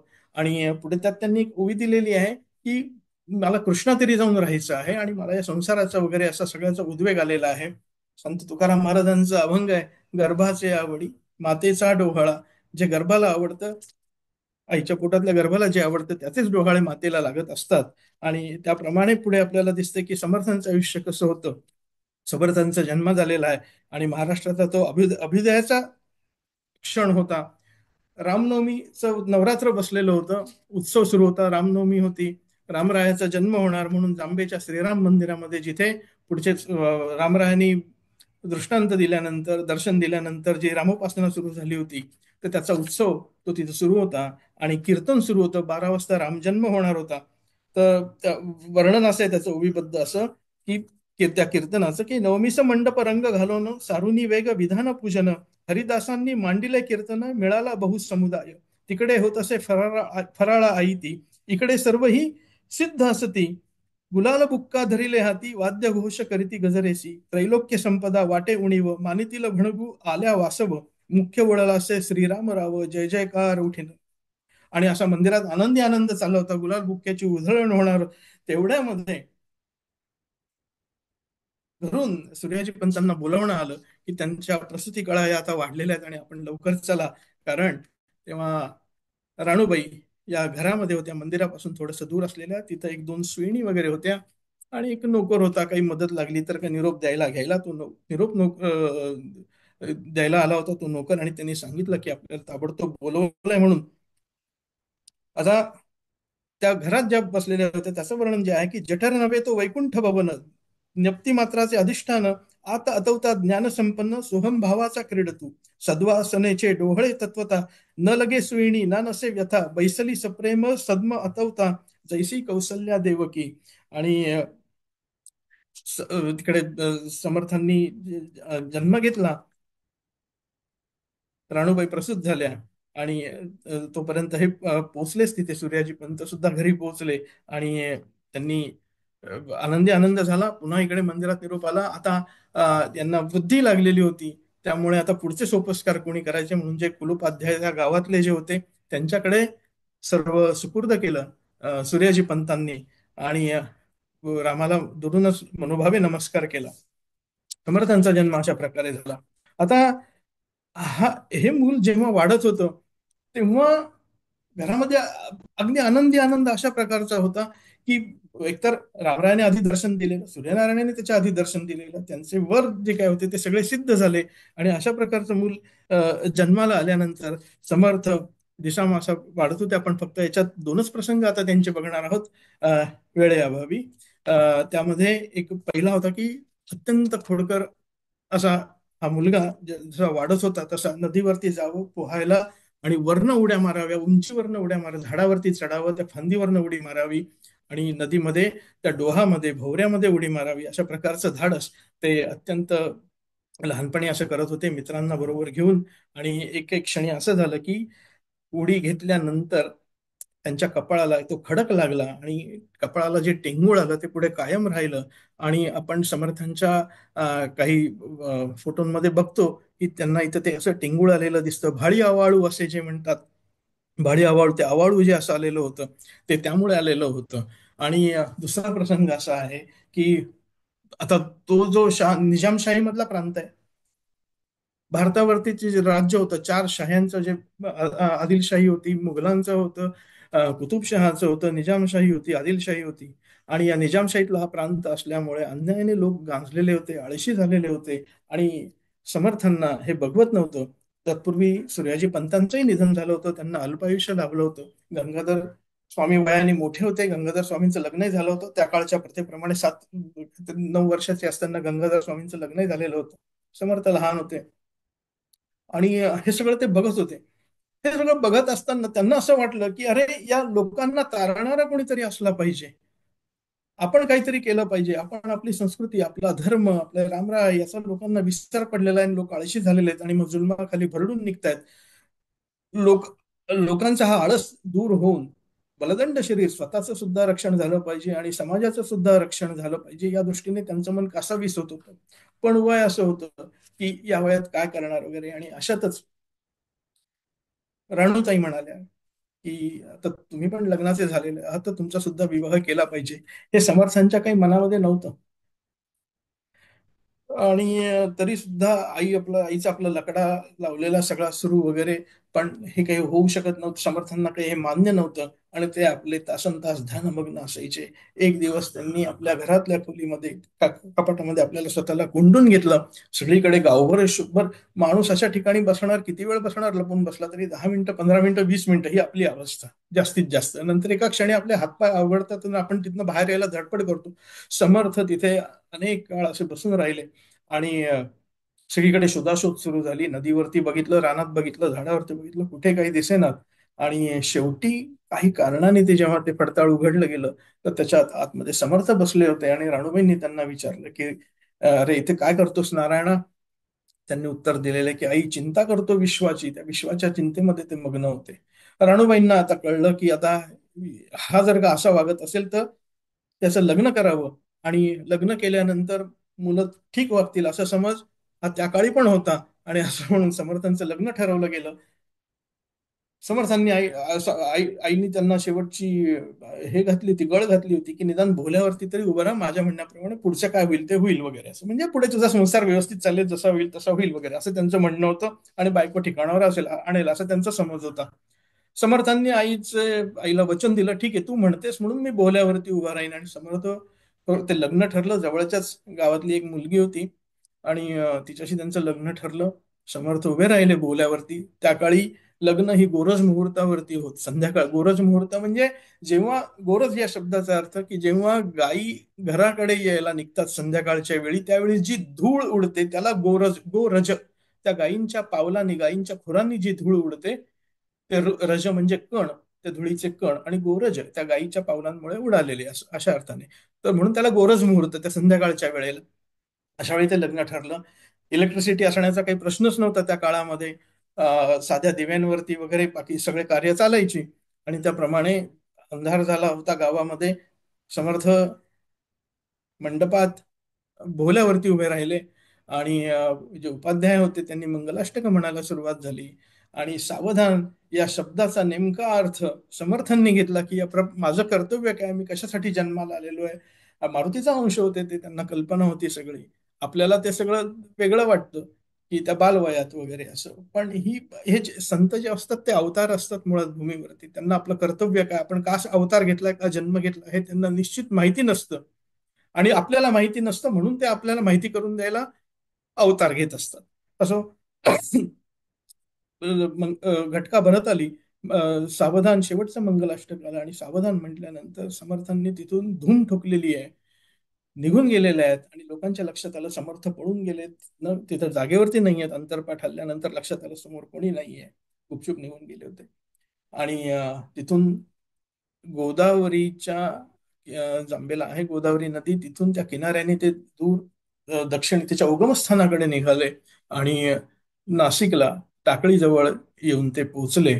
आणि ती जागा त्यांनी निवडली आणि तिथं पुढे अनुष्ठानाला बसले. आजच्या पुरतं आपण त्यांचं इथपर्यंतच चरित्र बघू. यातून घेण्यासारखं असं की सूर्यनारायणाने दिलेलं वरदान खरं ठरलं. प्रभू रामचंद्रांनी दर्शन दिलं. 2 मुलं झाली. दोघांनी एका मोठ्याने स्वतःचा प्रपंच उत्तम चालवला, गृहस्थाश्रम उत्तम केला आणि परमार्थ मार्गी लागले. आजही त्यांचं नाव समर्थ संप्रदायात घेतलं जातं. श्रेष्ठ गंगाधर स्वामींचाही जय जयकार होतो.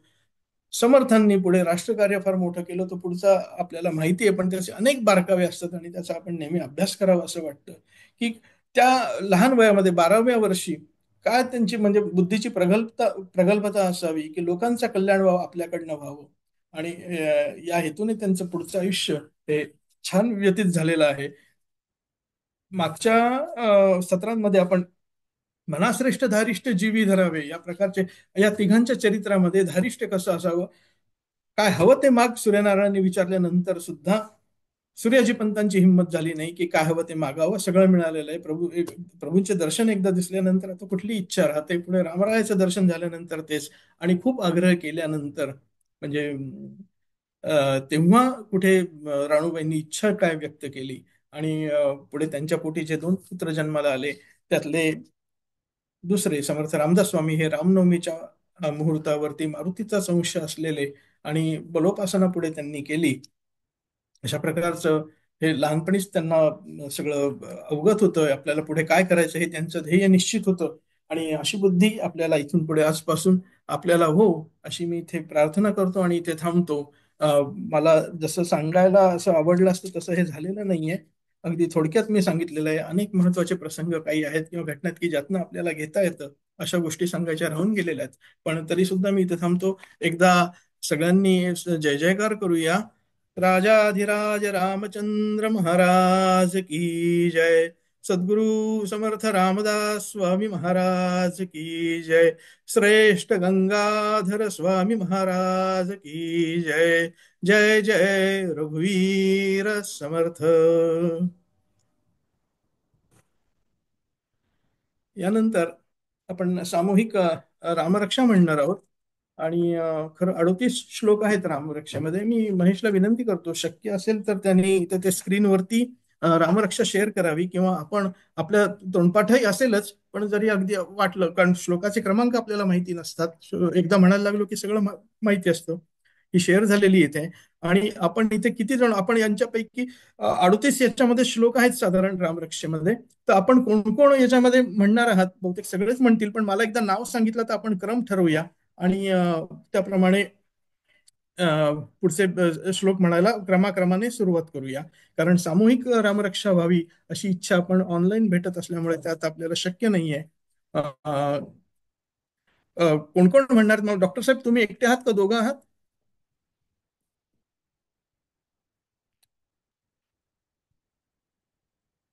बरोबर एकटंच आहे. अच्छा ओके. डॉक्टर साहेब एकटे आहेत. त्याच्यानंतर आपण एक एक जण सांगाल का. मी त्या क्रमानेच हे करीन आणि मग पुढे आपण करूया. संपदा मी पण आहे. सलील मी पण आहे. संपदा एकटी हा एक. पुढे अजून विद्या कारण देसाई गॅलेक्सी A70 कोण आहे. सलील विद्या विद्या एक. ओके पुढे सलील मी आणि ज्योती आहे. पूजा लवाटे. महेश आणि ज्योती. पुढे देसाई काका मी पण आहे पूजा लवाटे. हो देसाई पूजा दोघे एक एकटे आहात. हो साधना साधना देसाई की साधना देसाई ओके. त्याच्यानंतर सलील माधवी माधवी भांगे. माधवी पुढे संपले. बर ठीक आहे. म्हणजे आपण मी आणि सारिका असे 2.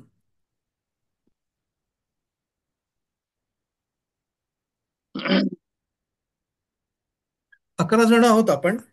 तर प्रत्येकाला 3 हे येतील. पहिली ओवी आहे चरितम रघुनाथस्य. पहिला श्लोक आहे चरितम रघुनाथस्य शतकोटी प्रविस्तरम. इथून त्याची सुरुवात होते. तर सुरुवातीचं जे आहे श्री गणेशाय नमः तिथं मी सुरुवात करतो.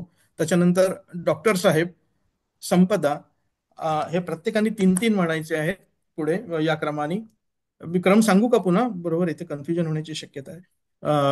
डॉक्टर साहेब 3. त्याच्यानंतर संपदा 4 ते 6. आपण लक्षात ठेवा प्लीज. विद्या 7, 8, 9. महेश 10, 11, 12. ज्योती 13, 14, 15. त्याच्यानंतर देसाई 16, 17, 18. पूजा 19, 20, 21. साधना 24 म्हणजे 22, 23, 24. माधवी 25, 26, 27. आणि सारिका 28, 29, 30. आणि शेवट 31 ते 38 हे मी करेन. तर इलाज नाही त्याला समान काही सगळ्या प्रत्येकाला येणार नाही. तर आपण सुरुवात करूया. सुरुवात मी करतो आणि त्याच्यानंतर 1 ते 3 डॉक्टर साहेब म्हणतील. क्लिअर आहे का सगळ्यांना. कुठे कणकणमध्ये थांबायला नको आपण म्हणून बाकी काही नाही. सलील सुरू करतो. सलील हा जी एक मिनिट. बोल. Salil can you please repeat the name so I will write it in the chat for everyone. त्यामुळे हा चालेल. चॅट वरती लक्ष ठेवतील आणि मग हो त्यांना कळेल आता आपला नंबर केव्हा येणार आहे ते. ठीक आहे. पहिला जो आहे संकल्पाचा जो श्लोक आहे तो मी म्हणेन आणि 1 ते 3 डॉक्टर साहेब.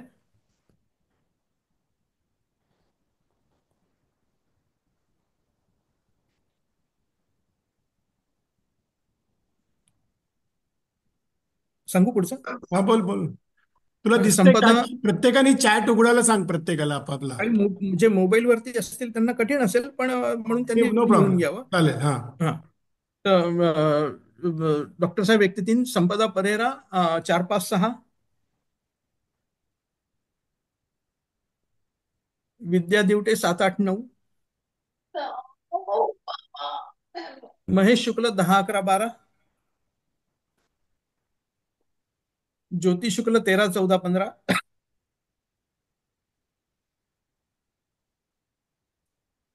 देसाई 16, 17, 18, नंदकुमार देसाई,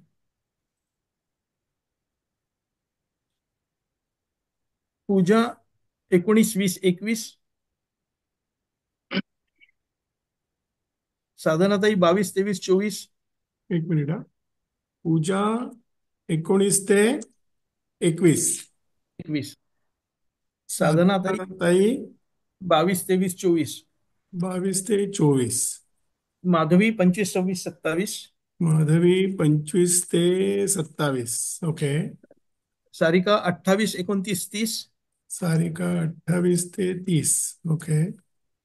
आणि मी 31 ते 38.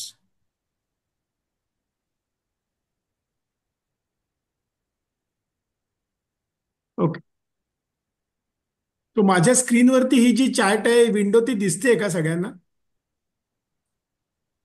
तुला हो. दिसते सलील? हो दिसते. मला हो हो दिसते. हो दिसतंय. मला हा, दिसते. मग ते प्रत्येकाला दिसतंय, ते पण चॅटमध्ये दिसत दिसतंय. राहील की हा. कोणाचं काय आहे नाव ते. हो. ओके. चला. ठीक आहे. बरं, सुरू करू आपण. जय जय रघुवीर समर्थ. सुरू. समर्थ. श्री गणेशाय नमः. अस्य श्रीराम रक्षा स्तोत्र मंत्रस्य मृदुकौशिक ऋषिः श्री श्री सीतारामचंद्रो सीतारामचंद्रो देवता देवता अनुष्टुप छन्दः अनुष्टुप्छन्दः सीता शक्तिः श्रीमत् हनुमान कीलकम् श्रीरामचंद्र प्रीत्यर्थे जपे विनियोगाः अथ ध्यानम् ध्यायेदाजानुबाहुं धृतशरधनुषं बद्धपद्मासनस्थं पीतं वासो वसानं नवकमलदलस्पर्धिनेत्रं प्रसन्नं वामाङ्कारुककमलमिलल्लोचनं नीरदाभं नानालङ्कारदीप्तं ददतमुरुजटामण्डलं रामचन्द्रम् इति ध्यानम्.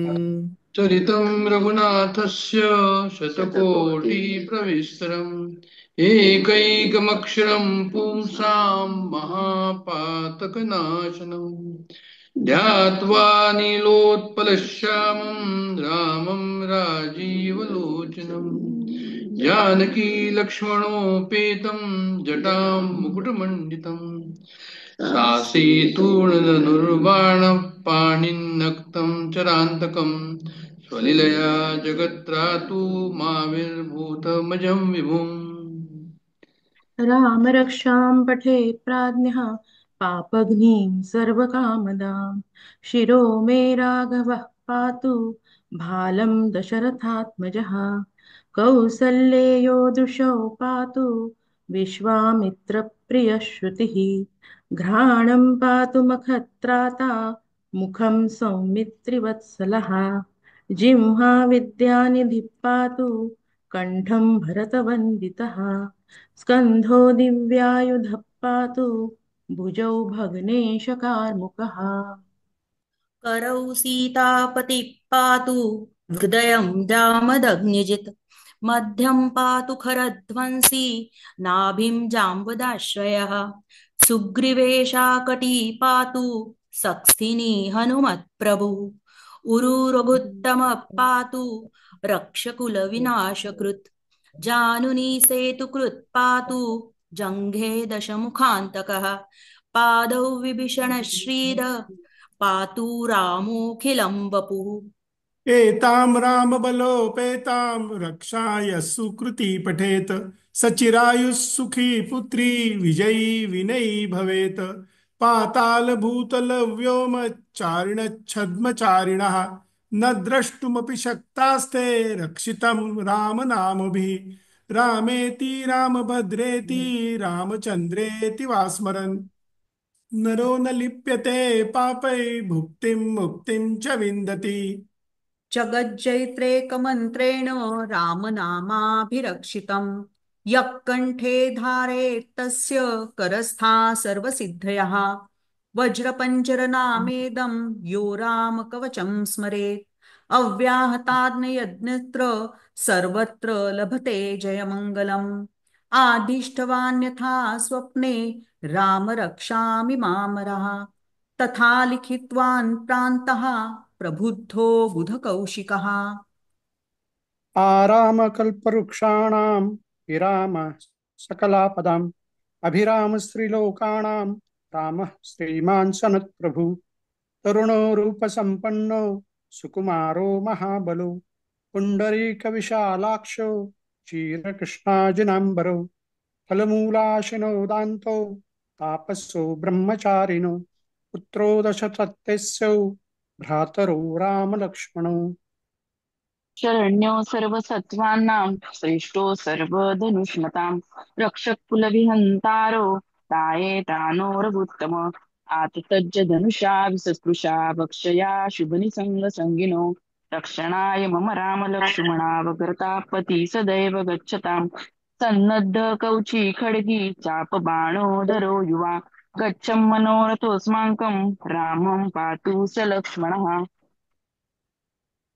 रामो दाशरथी शूरो लक्ष्मणानुचरो बली काकुस्थ पुरुष पूर्ण कौशल्येयो रघुत्तमा वेदांत वेद्य यज्ञेशा पुराण पुरुषोत्तमः जानकी वल्लभं श्रीमान् अप्रेमे पराक्रमा यतित्यानि जपे नित्यं मध्यं श्रद्धावितम् अश्वमेधादिकं पुण्यं सम्प्रापोति न संशयम् रामं दूर्वादलश्यामं पद्माक्षं पीतवाससं स्तुवन्ति नामभिर्दिव्येन ते संसारिणो नरः रामं लक्ष्मणपूर्वजं रघुवरं सीतापतिं सुन्दरं काकुत्स्थं करुणार्णवं गुणनिधिं विप्रप्रियं धार्मिकं राजेन्द्रं सत्यसन्धं दशरथतनयं श्यामलं शान्तमूर्तिं वन्दे लोकाभिरामं रघुकुलतिलकं राघवं रावणारिं रामाय रामभद्राय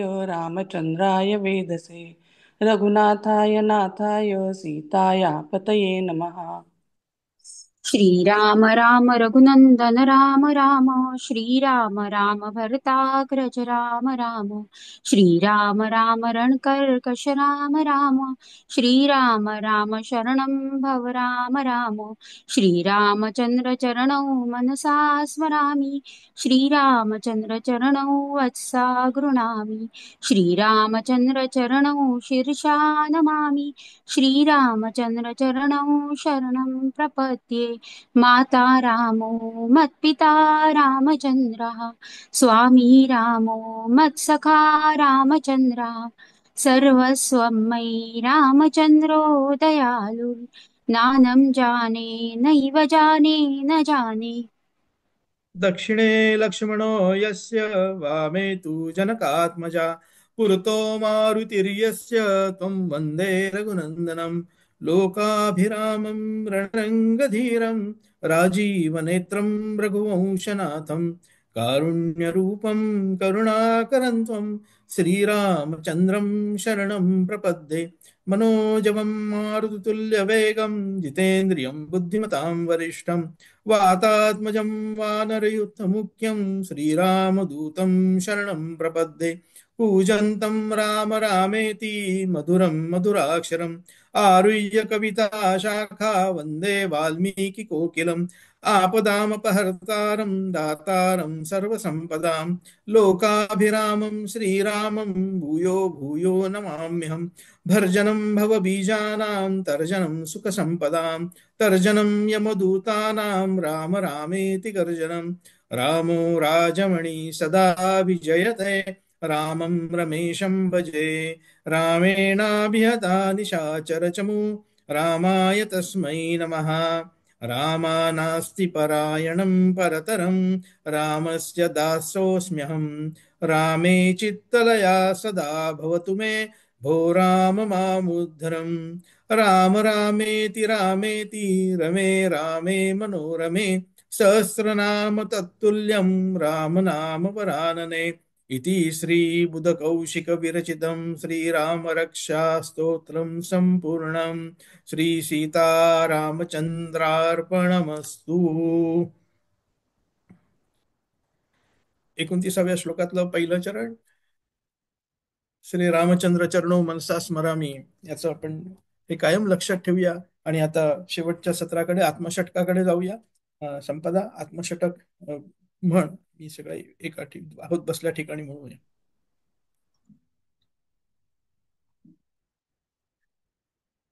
मनोबुद्ध्यहंकार चित्तानि नाहं न च श्रोत्रजिह्वे न च घ्राणनेत्रे न च व्योमभूमिर्न तेजो न वायुः चिदानन्दरूपः शिवोऽहं शिवोऽहम् न च प्राणसंज्ञो न वा पञ्चवायु न वा सप्तधातुर्न वा पञ्चकोशा न वाक्पाणिपादौ न चोपस्थपायु चिदानन्दरूपः शिवोऽहं शिवोऽहम् न मे द्वेषरागो न मे लोभमोहो मदो नैव मे नैव मात्सर्यभावः न धर्मो न चार्थो न कामो न मोक्षः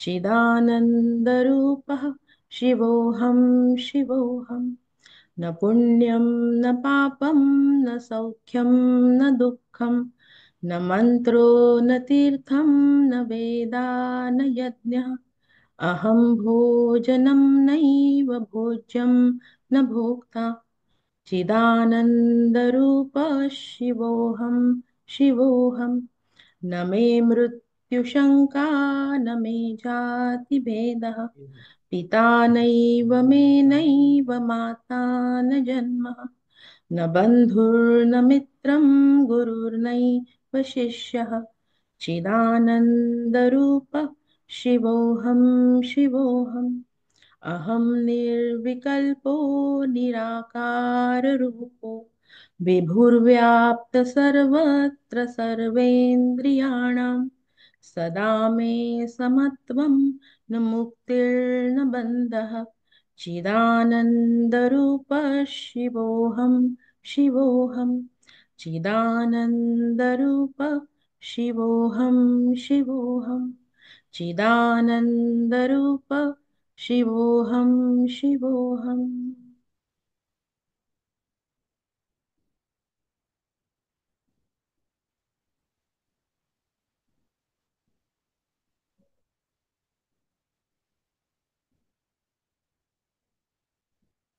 ॐ पूर्णमदः पूर्णमिदं पूर्णात् पूर्णमुदच्यते पूर्णस्य पूर्णमादाय पूर्णमेवावशिष्यते. ॐ शान्ति शान्ति शान्तिः.